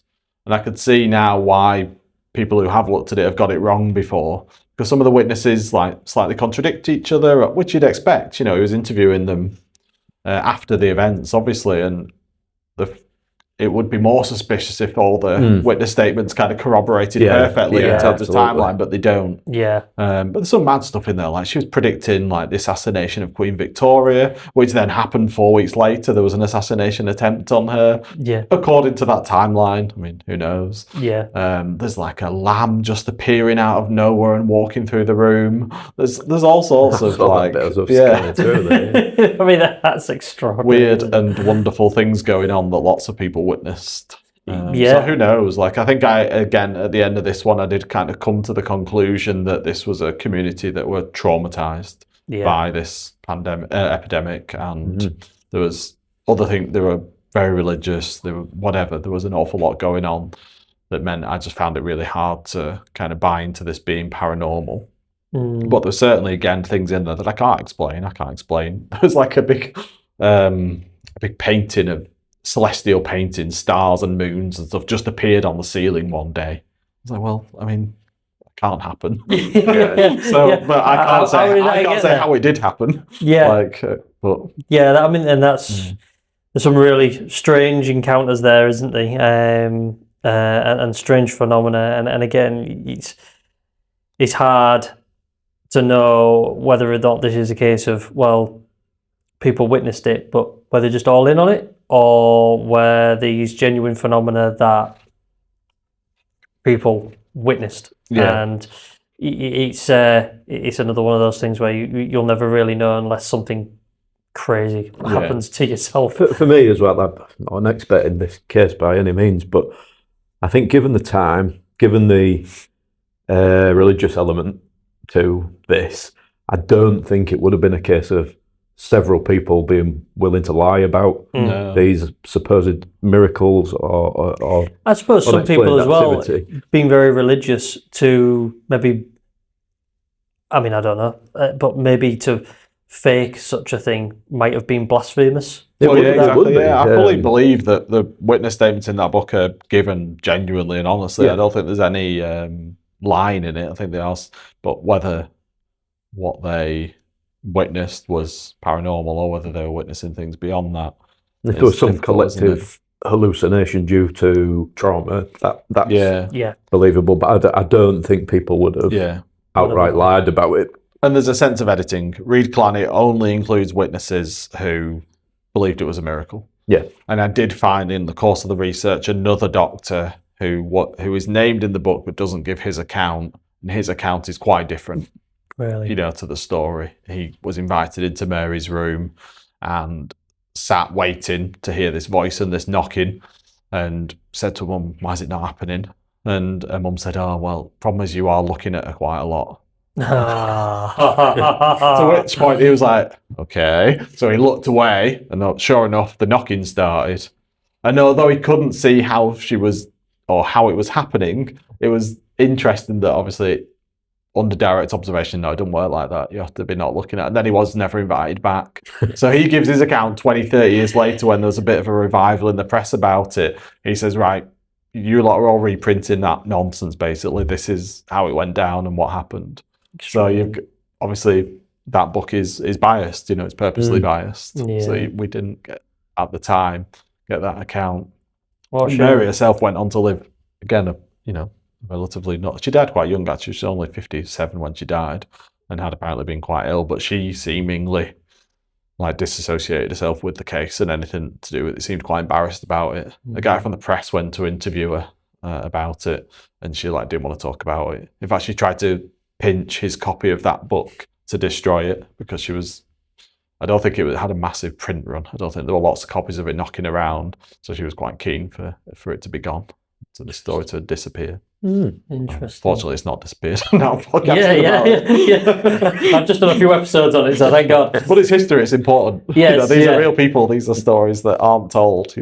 Quite so right. Let's do it. These are genuine communities, and these things actually happen to them. Whether you believe it's paranormal or not, it actually happened to real people. So let's tell them. Yeah, well, I think that's a really a good place to sort of summarise these three cases, because I hadn't heard of any of them until I listened to your podcast. And they're good stories, whether they are just stories or in the sense that they are works of fiction that people have jumped on or whatever, or these are genuine accounts of people experiencing paranormal phenomena. But that's always up to the listener, isn't it? But either way, they are extraordinary cases, and they're very well documented and retold through your podcast. Your follow-up series to the Sunderland Poltergeist, which might be completed by the time this episode certainly airs on our podcast, is the Edinburgh Poltergeist. Now, I'll ask you to sort of go into it in depth because I'd like people to listen to it, seeing as it is currently ongoing as well anyway. But just a very quick, brief outline. I know that you said earlier, and you'd already said it in your podcast as well, was that you wanted an episode, a subject to take you to Scotland. Yeah. What is the Edinburgh Poltergeist about? Yeah, I was specifically looking for a Scottish story. Researching Scottish history is very different to researching English history. When I did my masters, they were literally separate units. You couldn't do them combined. Wow. English and Welsh history they work together, but Scottish is totally different systems. So I thought, well, that'd be a fun challenge, and I'll have a go at that. I know Edinburgh fairly well as a kind of tourist, I suppose. And I kind of expected, because there's so much haunted history of Edinburgh, that every story will have been done. Like, there's nothing I can add to that. And then I found this case, and I was Googling around. I was like, well, no one seems to have done this, so I'll do it. So yeah, it's Rose Street in Edinburgh, and it's a tenement flat. Again, it's poor, kind of working class people in this, what at the time was quite a rough area of Edinburgh.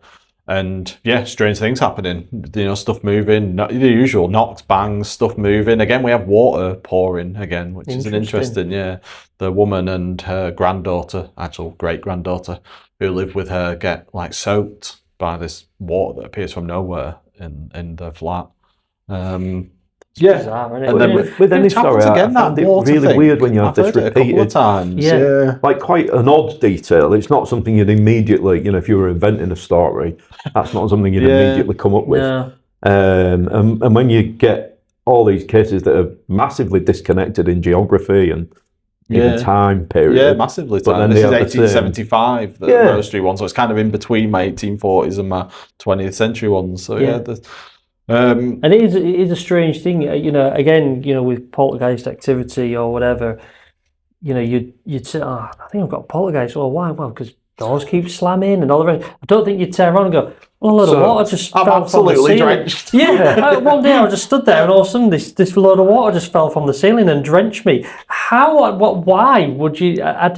I've never heard that. Yeah, and it comes up in some modern, definitely like 60s, 70s cases of it being like, 1960s, 70s of it being a thing. Water coming down walls. And so there is something about it. Is a thing that kind of happens. And so Rose Street kind of rumbled on like that for a few weeks. And then the people in the flat moved out, and then the press got onto it and started investigating it.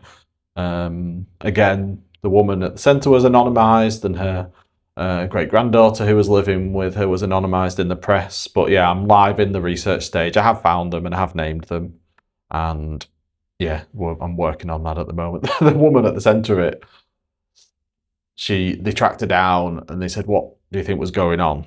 And she blamed it on the Wizard of the North. Oh, naturally. I'll leave it there. Yeah. Listen to the podcast to find out who on earth there was a genuine Wizard of the North. Wow. And that was who she blamed this whole story on. I think our friend Rachel went on a couple of dates with him. She did date a wizard, that's true. Well, it might have been the Wizard of the North. We'll have to, Wizard of the North, yeah. I don't think it was anything so grand. We'll ask Rachel when we get back home. But yeah, the research is ongoing. I am waiting. It's one of those sad things. I'm waiting on a death certificate. Oh, nice. That's always a nice thing to turn up, isn't it? But there's something I've not been able to find one element of it, so I don't often have to do it, but I've had to order a death certificate for this one. Well, that actually brings me to some of my next sort of questions, really, is what's your practice then for researching these cases? So, because they're also spread out, not just in time, but geographically as well. I mean, I know that, our friend Mike, who, he just lives in the history centre and the various places in Hull, because he's predominantly a Hull and Yorkshire historian, and travelling to places that he wants to research outside of Hull. He doesn't go too far that he can't hop on a train or jump on a bus or whatever, and it's essentially his job to do that. But you're covering areas, we're talking London, we're talking Edinburgh, we're talking two ends of the country. How do you research these? Yeah, it's tricky. I can't physically go to the local archive centres in these places. I work full time. I've got family. I don't have that. Exactly. I'd love to, but I don't have that luxury to be able to do it. So it is an awful lot of what's available online and ordering. I brought a stack of books today. Copies. I'm buying stuff on eBay. And, some of these look really old. There's no way these are. They're all ex-library stock. So it's. So I tend to start on newspapers. Thankfully in this country we've got an incredible archive of newspapers, local press that you can get online. Yeah. Visit your local library. You can usually access these things for free through your library card, wherever you live.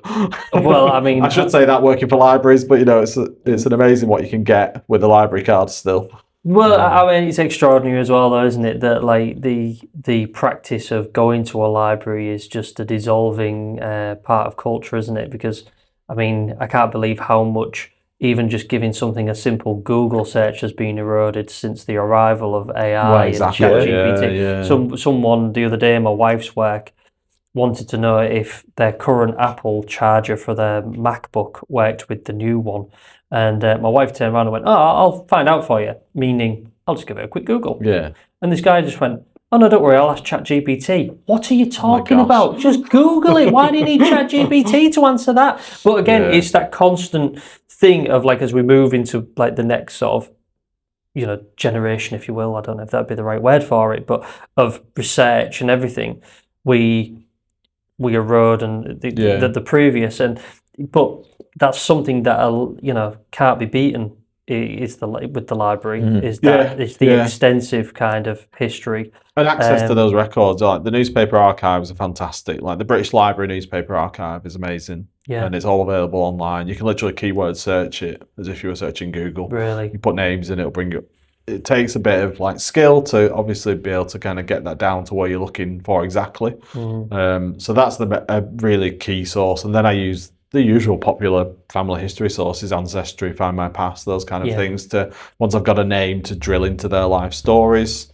But then I can find myself going in all sorts of weird directions, like the London one where I ended up with this mining company in Brazil. Obviously, I'm going into business archives, online business archives from Brazil, trying to pull out, but I'm also getting access to academic research. People had written about that company in the 80s and their relationship with slavery, so I'm able to pull out, what other people have done.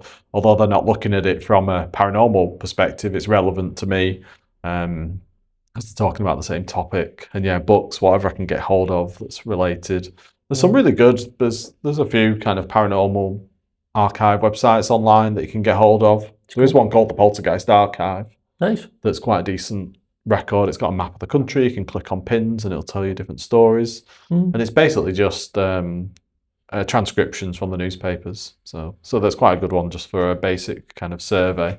Yeah. But that's how it's done. There's no great, there's nothing new, there's nothing radical, nothing kind of incredible that anyone else couldn't do, to be honest. There's nothing special about it. I don't have an amazing archive that I can draw on and do it. It's all using stuff that's out there and anyone can get hold of. Yeah, and I think that's why I wanted to ask as well, was because when you sort of cover such a broad range of locations, your instant thinking is, well, he must have gone down to London and he's like gone travelling around. And I thought to myself, well, based on what I know of how your podcast works, and you've stated this yourself within the podcast that like you do it as and when you can because you're a busy man, you work, you've got family, etc. I was like, there's no way he's going to London. That's it. There's no way he's going to London for weeks to look into this. He puts out the episodes as and when he's got new information. So he's not going to London, getting some information, going back home and recording, then going back to. So I thought to myself, it'd be really interesting to know what your approach is.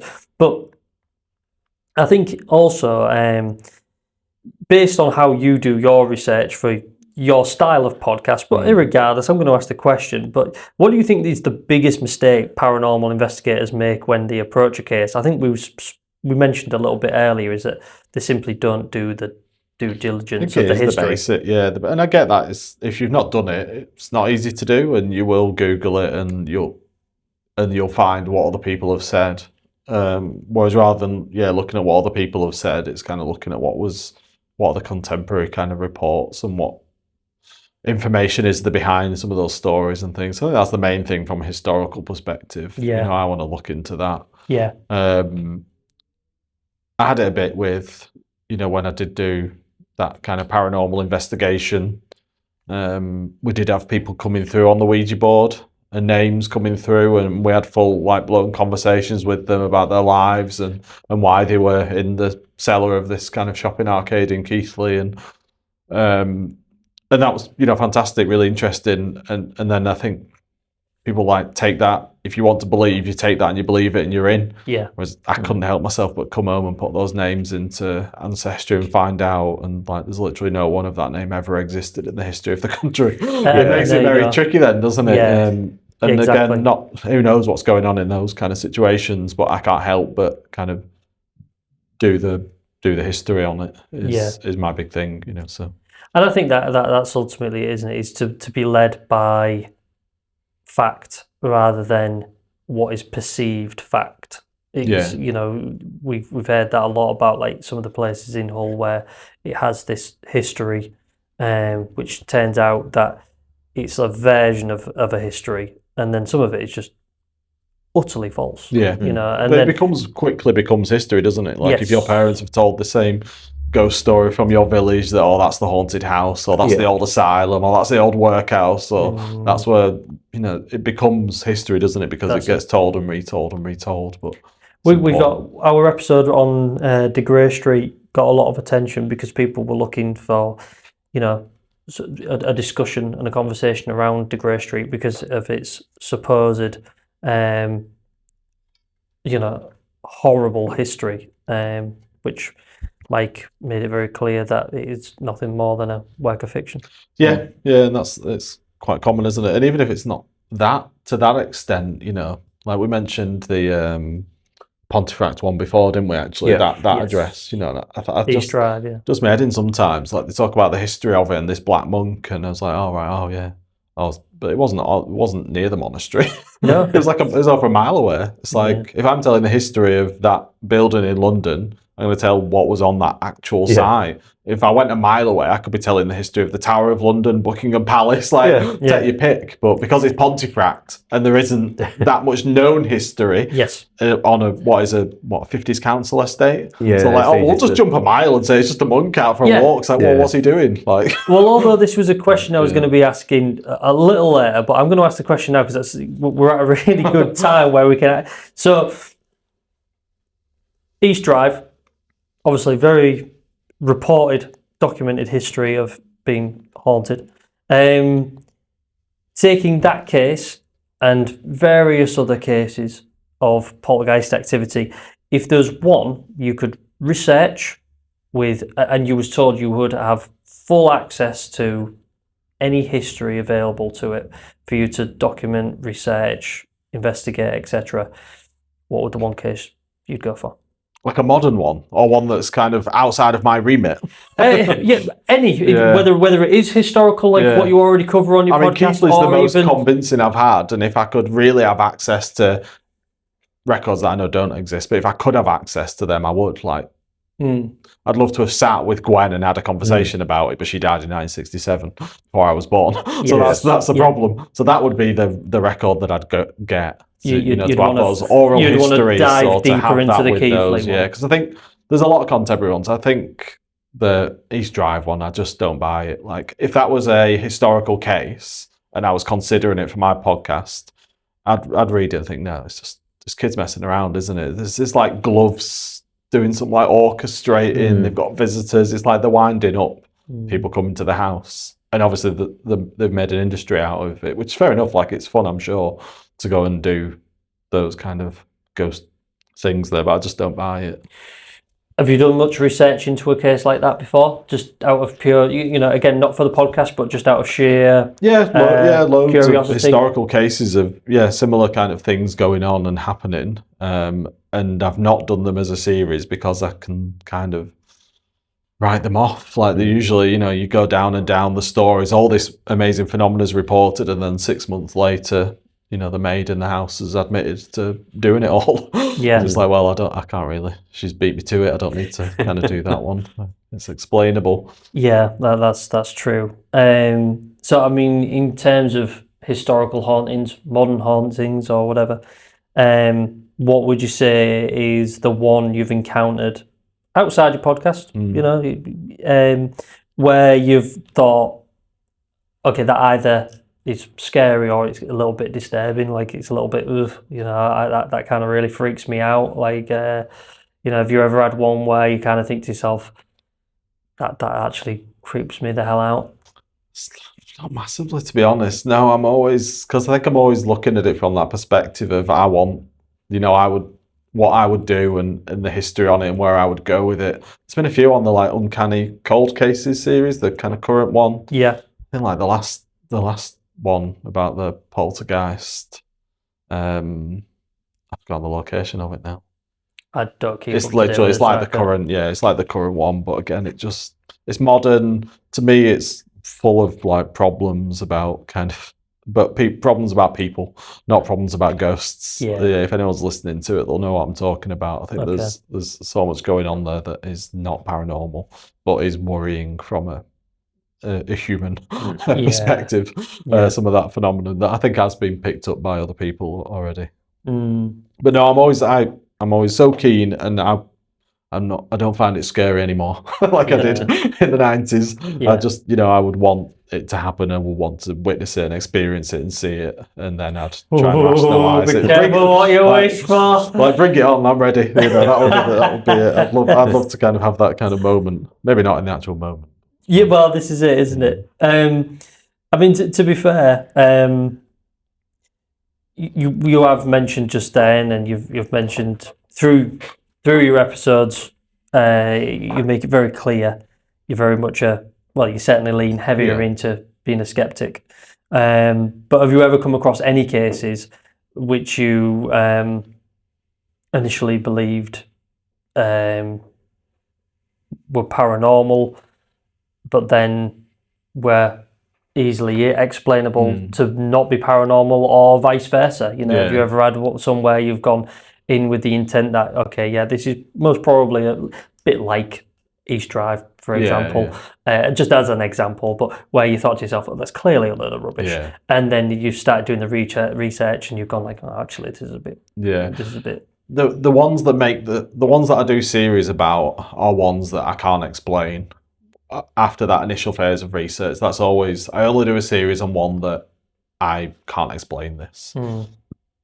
There are tens of others that I look at before I choose them that I can dismiss, because either literally someone's admitted doing it, or there's so many historical poltergeist stories about stones hitting windows. It's like, I don't know, 4 out of 10 is about stones hitting windows. I'm like, well, I mean, it's pretty easy to throw a stone at a window. I'm struggling to find. And then it will end 6 months later, some 15-year-old kid's been arrested for throwing stones around the village. Like, well, there we go then. So so actually all the ones that I start with, I don't know how this is happening. And actually, with London and maybe Sunderland as well, through researching and looking into the stories, I have been able to get to a point where I'm kind of comfortable saying that they're not paranormal. I can't necessarily explain everything, but I'm comfortable saying Keithley is the one, I suppose, that is the outlier at the moment that I don't know. And actually, the one I'm doing on Edinburgh at the moment wasn't the Wizard of the North, but there's some stuff going on in that flat that I don't know how to explain yet. And I'm not totally kind of in that I think it's paranormal. I think there's some suspicions around some people involved in the case. But I've not got there yet. And actually, I'm even beyond that, looking at the series after that already, thinking about that one. And again, I've got a story there that I can't. The stuff that was happening is, unexplainable. Multiple witnesses. It's too much for it. And even actually, some of the contemporary explanations. Some stuff happening, they're like, oh, well, it's built on an old mine and subsidence, and it's like, subsidence doesn't make, these things happen. That's not how it works. Like, that's similar to what you've said before, isn't it, Lee, where the skeptical, quote-unquote, logical explanation is actually far more ridiculous than the idea that it could be paranormal. Yeah, or they just throw it in there as an idea and without actually applying that to no, but fair enough. Yeah, there might be subsidence. I think being a desperate believer or a desperate skeptic, it's at the extreme ends of either spectrum ends up just creating something completely unbelievable. It does, on both sides of the fence. So I do try and be as equally kind of rigorous with the skeptical, perspective, in that I can offer this as a possible skeptical explanation, but it doesn't explain how this blanket ended up on her head or something. That was, I remember, I think I saw a UFO once, and well, you did see a UFO once. Well, I did. Because it was unexplained. I did. It was unidentified. It was, and it was really odd. And to tell the story, you just think it's probably a young guy imagining something. So I was walking with Craig across the green, patch of grass between our houses, and I literally said, "Really want to see a UFO." and You manifested it. really large, fast-moving, silent triangle of red went over, and then a couple of minutes later there was like 3 helicopters out, which was really odd. But I told somebody once, and they said, "Oh, you just imagined it." I was like, well, "How could I do it?" Because somebody else saw it. Like, Yeah. I had someone with me. So, whilst I'm not desperate, I'm not desperate to believe that it was an alien ship flying over. I didn't know what it was. I've not seen anything like it before or since. But I wasn't the only one who saw it. So I'm open to some explanations, but not that one. Yeah. Because you're just so desperate to not believe it that you've come up with a stupid explanation. Yeah, exactly. No, it's true, isn't it? It's like, no one's saying not to try and come up with a logical explanation for any of this stuff, but at least have it fit. Yeah, do apply it to what's happened. Don't exactly. Don't just have a general. Don't just say anything. Because then it's just offensive, I think, when someone does that. I'd say it might have been a military plane. There's RAF bases quite around that. Isn't there? There is all over the coast. So it might have been like some sort of jet or something like that. Perfectly open to that explanation, but just not. Yeah, you imagined it. Yeah. Well, that's just lazy, isn't it? Yeah, it's really lazy. Although I've got a feeling I know the answer to this one. I'll go. But out of the cases you've covered for your podcast, but any other cases that you've done just out of personal interest, modern hauntings, anything, what would you say is the one case that you've ever looked into, studied or whatever, that's probably stayed with you the most? Yeah, it's an interesting one actually, isn't it? Yeah, because I did find I got really into the Sunderland one. I don't know why. There was something about it. Like the whole thing felt really like intense and feverish. It's probably a personal thing, thinking psychologically about COVID and community's response. Putting yourself in it. Yeah, I think that's probably the one. Like I can't particularly associate with a 16-year-old male girl because that's not my life. But even though it was the 1840s, there was something about that one that did make it kind of land, and it really stuck with me. I found it hard to move on from, and I was really pleased to get through the research on it because it started then to kind of piece together, started to make sense. When I first read Connie's book, it just didn't make sense. It felt like an alien world, like what they were talking about. But the more I kind of got into the story and what happened, the people and everything around it, the community, it was really nice to be able to kind of put that one together. And so that was the one that probably did stay with me. Keithley's the one that comes back again and again because it's had probably the most publicity, and I've been asked to do talks on it and things like that. It's the one that probably has had the most community interest. But for me, Sunderland is the one that has kind of stuck with me, probably. Oh, interesting. Yeah. Oh, well, I didn't know the answer then because I thought you were going to say Keithley, so you surprised me. Because I thought it might have been Keithley simply because you had the vested interest in it before the podcast. Yeah, and then ultimately it was the foundation of your podcast. I think maybe I've sat with Keithley for longer though, although it's new to people. Yeah. If you've listened to the podcast, even then it's only like 6 months old or something, whereas I've known about it for a long time because I've had it. So I've had that kind of time span to sit with it. I mean, it was all very exciting when I was like speaking to Gwen's, like we were WhatsApping each other, her grandkids and things like that. It was very exciting. Like it was really, I've not had that same level of kind of investment in any other series so far. Yeah. Just moving on ever so slightly then. So, I mean, like, we talked earlier about how, like, shows like Uncanny, certainly, has really sort of thrust paranormal storytelling into, like, mainstream almost, really. But it's kind of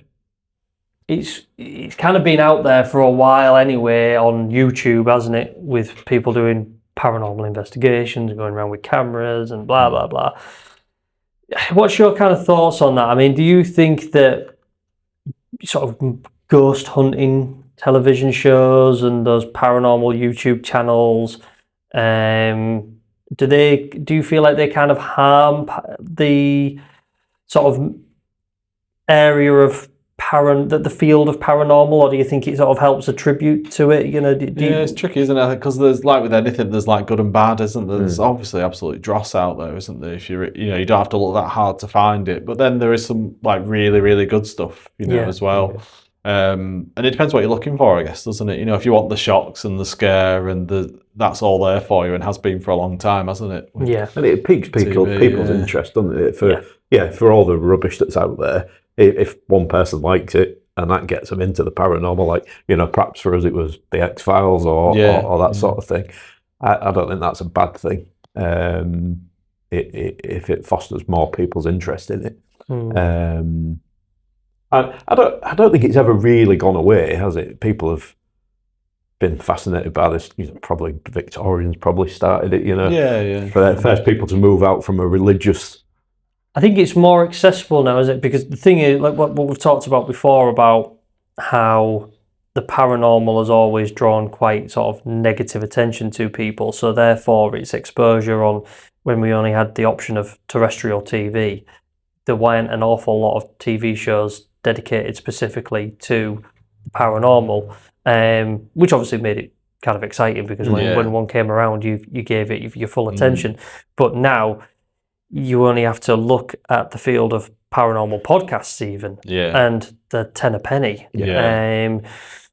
There's countless YouTube channels dedicated to the paranormal, you know, and it's everywhere now, isn't it? You know, it's almost saturated. I think you can find your place within it though, and I think it is possible to cut through it. Like, I found your guys' podcast when it was fairly new and really enjoyed it and thought, well, it's like sensible people talking about things that I'm interested in not a silly kind of trying to get jump scares kind of way. So I was like, well, that's great. That's what I want to listen to.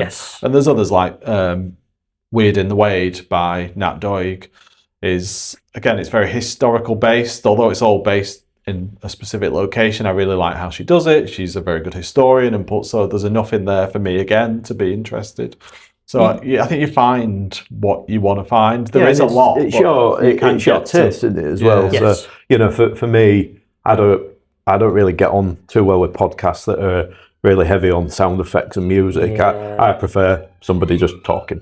You know, don't mind a bit of background, sirens or whatever. We've got our own sound effects. No, I don't mind a bit of it, but if there's too much, it just completely puts me off. It just doesn't work for me. Whereas some people will really enjoy that element, and that agreed. You know, that's fine as well. So I think even though you're right, there's an awful lot out there, you still just find those ones that really work for you. Yeah, absolutely. Yeah. And with that in mind then, so why do you think the paranormal continues to endure in the modern world despite all of the advances in science and technology? I mean, again, you've claimed you lean heavily or heavier into the side of skepticism than of believer, but we've obviously advanced a long way with science and technology to be able to account and attribute so much activity, and, you know, it could be this and it could be that. Why do you think we're still so fascinated by it? I think it's unlike provable, isn't it? Like, and it's like a mystery at the heart of it, and life's not got a lot of mystery in it, has it really nowadays? Probably more than ever. You know, we can explain things on such an incredible level, never before. Whereas there's still these things that happen and people give evidence for that are unexplainable by that. So I think that's the thing, isn't it? Still a bit of mystery in there that kind of sucks us in still. And also I want to believe. Just because it's the idea of making any kind of breakthrough. Like, the exciting bit of my podcast is when I make that historical breakthrough, and that's exciting. And that would be exciting if Disclosure Day is out, isn't it now? You know, if that happens in our lifetime, that's exciting, isn't it? That's like a huge discovery, not because it's about aliens or whatever it's about, just because it's a discovery, like any kind of is exciting. So I think that's probably it, isn't it? It's still something to be discovered. And also, despite all the technology and all of the AI, everything else, you know, and like you said, Brett, the face of research has completely changed over a relatively short space of time. But we're still human, and we probably haven't quite caught up in our psychology. So I was thinking of this when you were saying about your interest in the Sunderland case, and I was thinking about the epidemic, and you think it must have been terrifying for people who didn't really have the science there for them, and, you know, people often thought these things were like a punishment from God, or Yeah. it must have been really quite terrifying. But then when you think of COVID, there were actually quite a lot of out there theories. You know, it was to the point where some people, like, you don't even believe that this virus exists. Oh, it's bizarre. I isn't it? know. I mean, it's a Yes. massive thing. It's not even like a niche interest, not. is it? Like it's a fully like. So you know, there was all these community, different opinions and feelings. You know, there was Yeah. a lot of people were anti-vax. There was some Yeah. people who thought it had been that, you know, the virus had been manufactured in a lab. There was all of this different stuff out there, that some of which I think, if you look at it scientifically, you could absolutely debunk.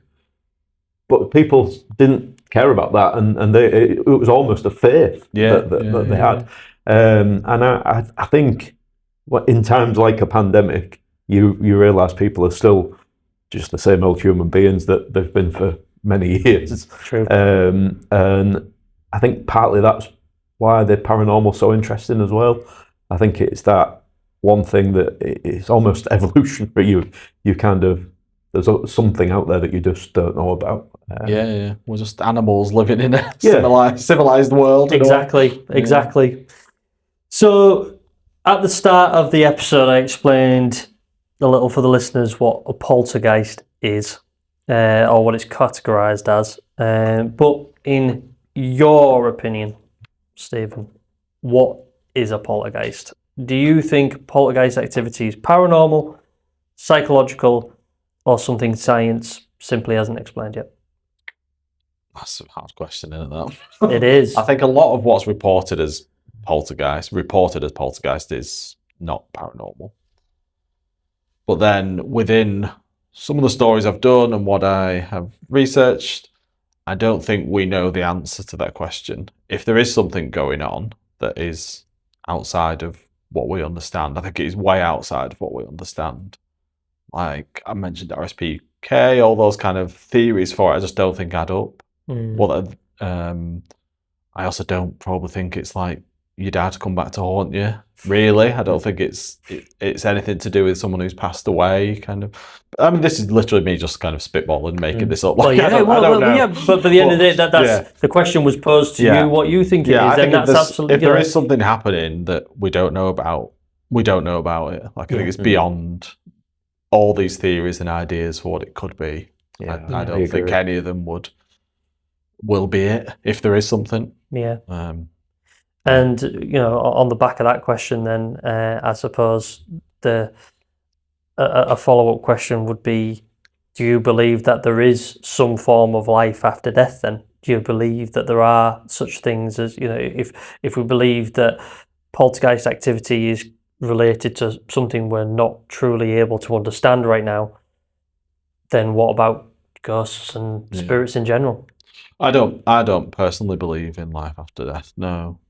But life after death suggests exactly what it is, doesn't it? There's like ghosts that are moving around with intention and with feelings and able to.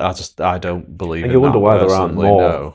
don't you? If it is a form of life after death, then technically everybody who's ever died could potentially be a ghost. You'd have it all the time. How many billions of ghosts are there in this room right now? Yeah. But the only one anyone will ever have seen in Marsden is a white lady, or it's like just. So no, I don't believe in life after death in that sense. But that isn't to say that what people experience. I believe that people are telling the truth and what they experience is real. And I don't think that can always be explained as, psychological, or there might be something else. Like I said about the poltergeist one, if there is, it's something way beyond our kind of understanding of.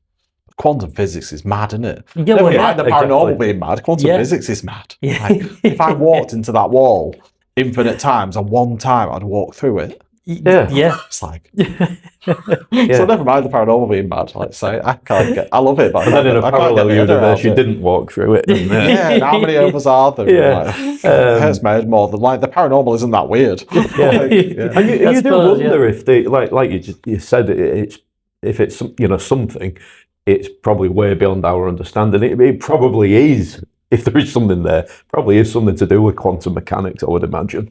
Quite possibly. That's sometimes what I think. But that brings me to a question, actually.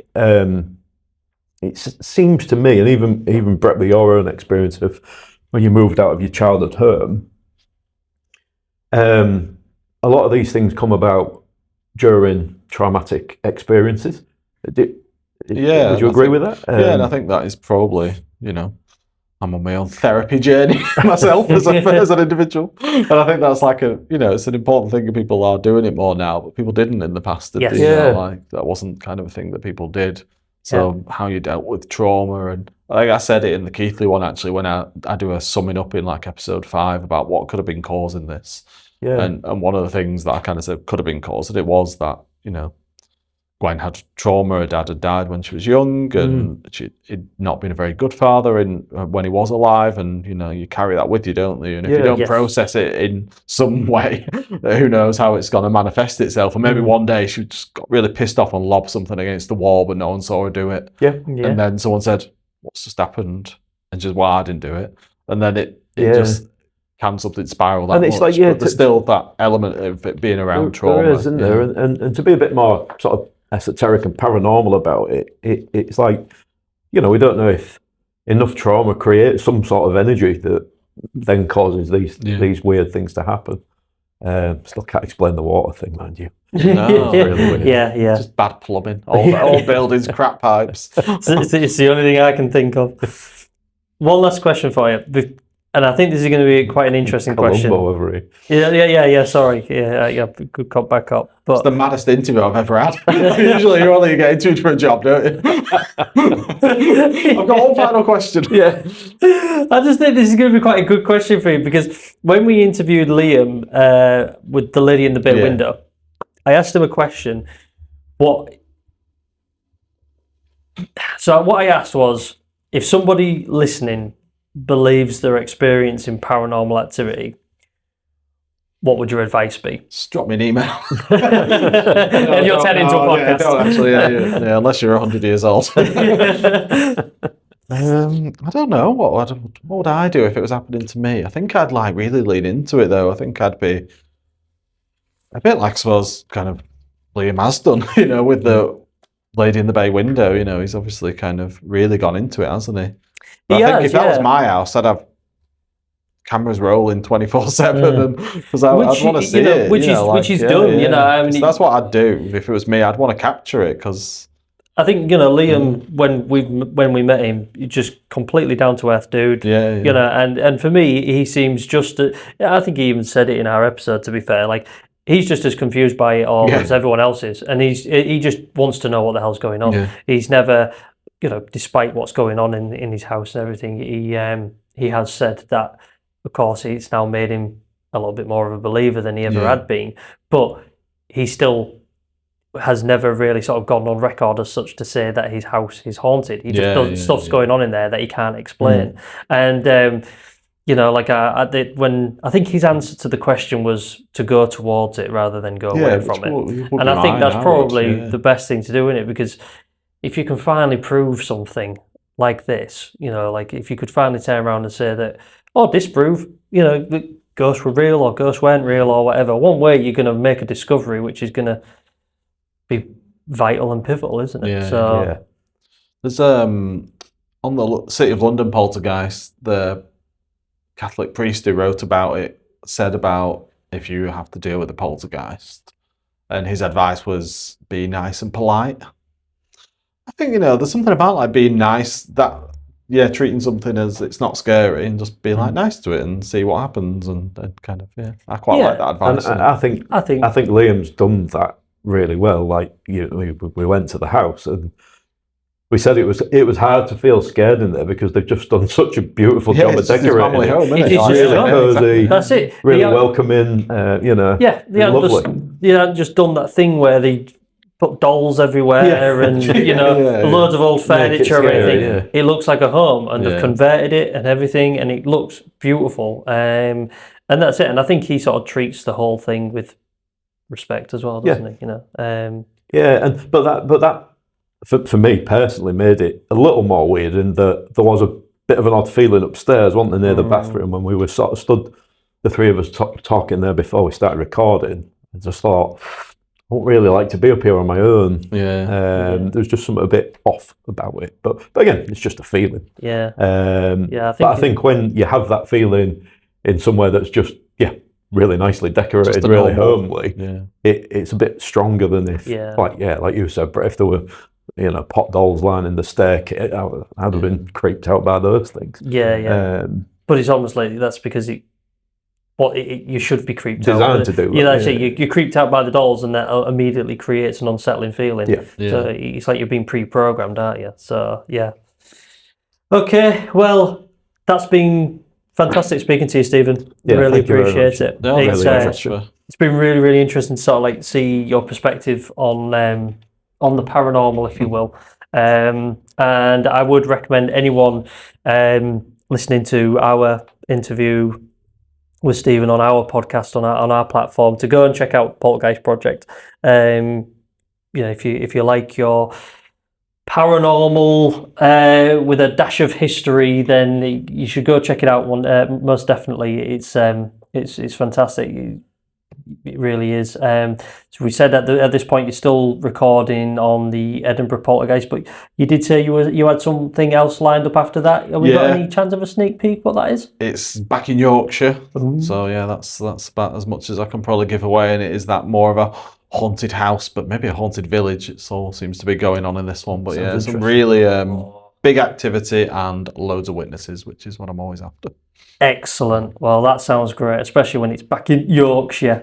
So fantastic. Well, you can catch your podcast on Spotify. Is it on Apple Podcasts as well? Yeah, it's on all of them, I think. Yeah, it just kind of gets pushed around. It's hosted on Spotify and gets on YouTube and everything. So wherever you listen, you'll be able to find it. Fantastic. And you're on Facebook? Yes, there's a Poltergeist Project Facebook page, which is quite good actually, isn't it? Like, because I talk about people, but I can put like photographs and imagery and stuff on there, so it's worth checking out if you listen or not. Yeah. Oh, fantastic. Yeah. So go check that out as well then. And as always, if you've enjoyed tonight's episode, you can find Beyond the Veil on Spotify, Apple Podcasts, and YouTube as well. We're across the various social media platforms. Try and share our updates as often as we can, don't we? So, but you can also find us on Patreon via our social media if you're looking to help support the podcast as we're trying to sort of travel further afield. You can support us on there. It's a great way of getting some exclusive content as well, such as video versions of the podcast, which we're trying to get. We're going to try and launch that in the next sort of few episodes, and we'll also be putting some behind the scenes looks at some bits and pieces as well. We're of course still looking out for listener stories. So yeah, if you've got any stories you'd like to share with us, you can. Although we have shared stories which are much closer to home, we're not an Hull exclusive paranormal podcast. There's not that much going on. yeah. The Hull's not that interesting a place, even in the field of the paranormal. But just Well, yeah. I mean, I'm not going to put down Hull, but it's not the paranormal capital, is it? No, it's not much of a paranormal hub. So yeah, you're right. But yeah, of course, if you've got a story that you'd like to share with us, something that's happened to you, and you can't explain it, somewhere you'd like to share, you can send it to us. You can either direct message us on our social media or just drop us an email at btvpodcaststories@gmail.com. And of course, you can send those anonymously if you'd prefer, not to be named, etc. And yeah, I think that's where we'll leave it there. So thank you very much, Stephen, again. Yeah, it's been an absolute pleasure. Yeah, thanks very much. And just as Stephen has shown, sometimes the most unsettling stories are the ones told by ordinary people. And as for the paranormal itself, perhaps the reason these stories endure is because deep down many of us feel there may be something more waiting beyond the edges of our understanding, something glimpsed only briefly in the dark corners of old houses, in whispered stories passed between generations, in moments that logic struggles to explain. And maybe that's why we continue searching, because every now and then someone experiences something that leaves behind a lingering question. What if it was all real? And how will we ever know unless it happens to you?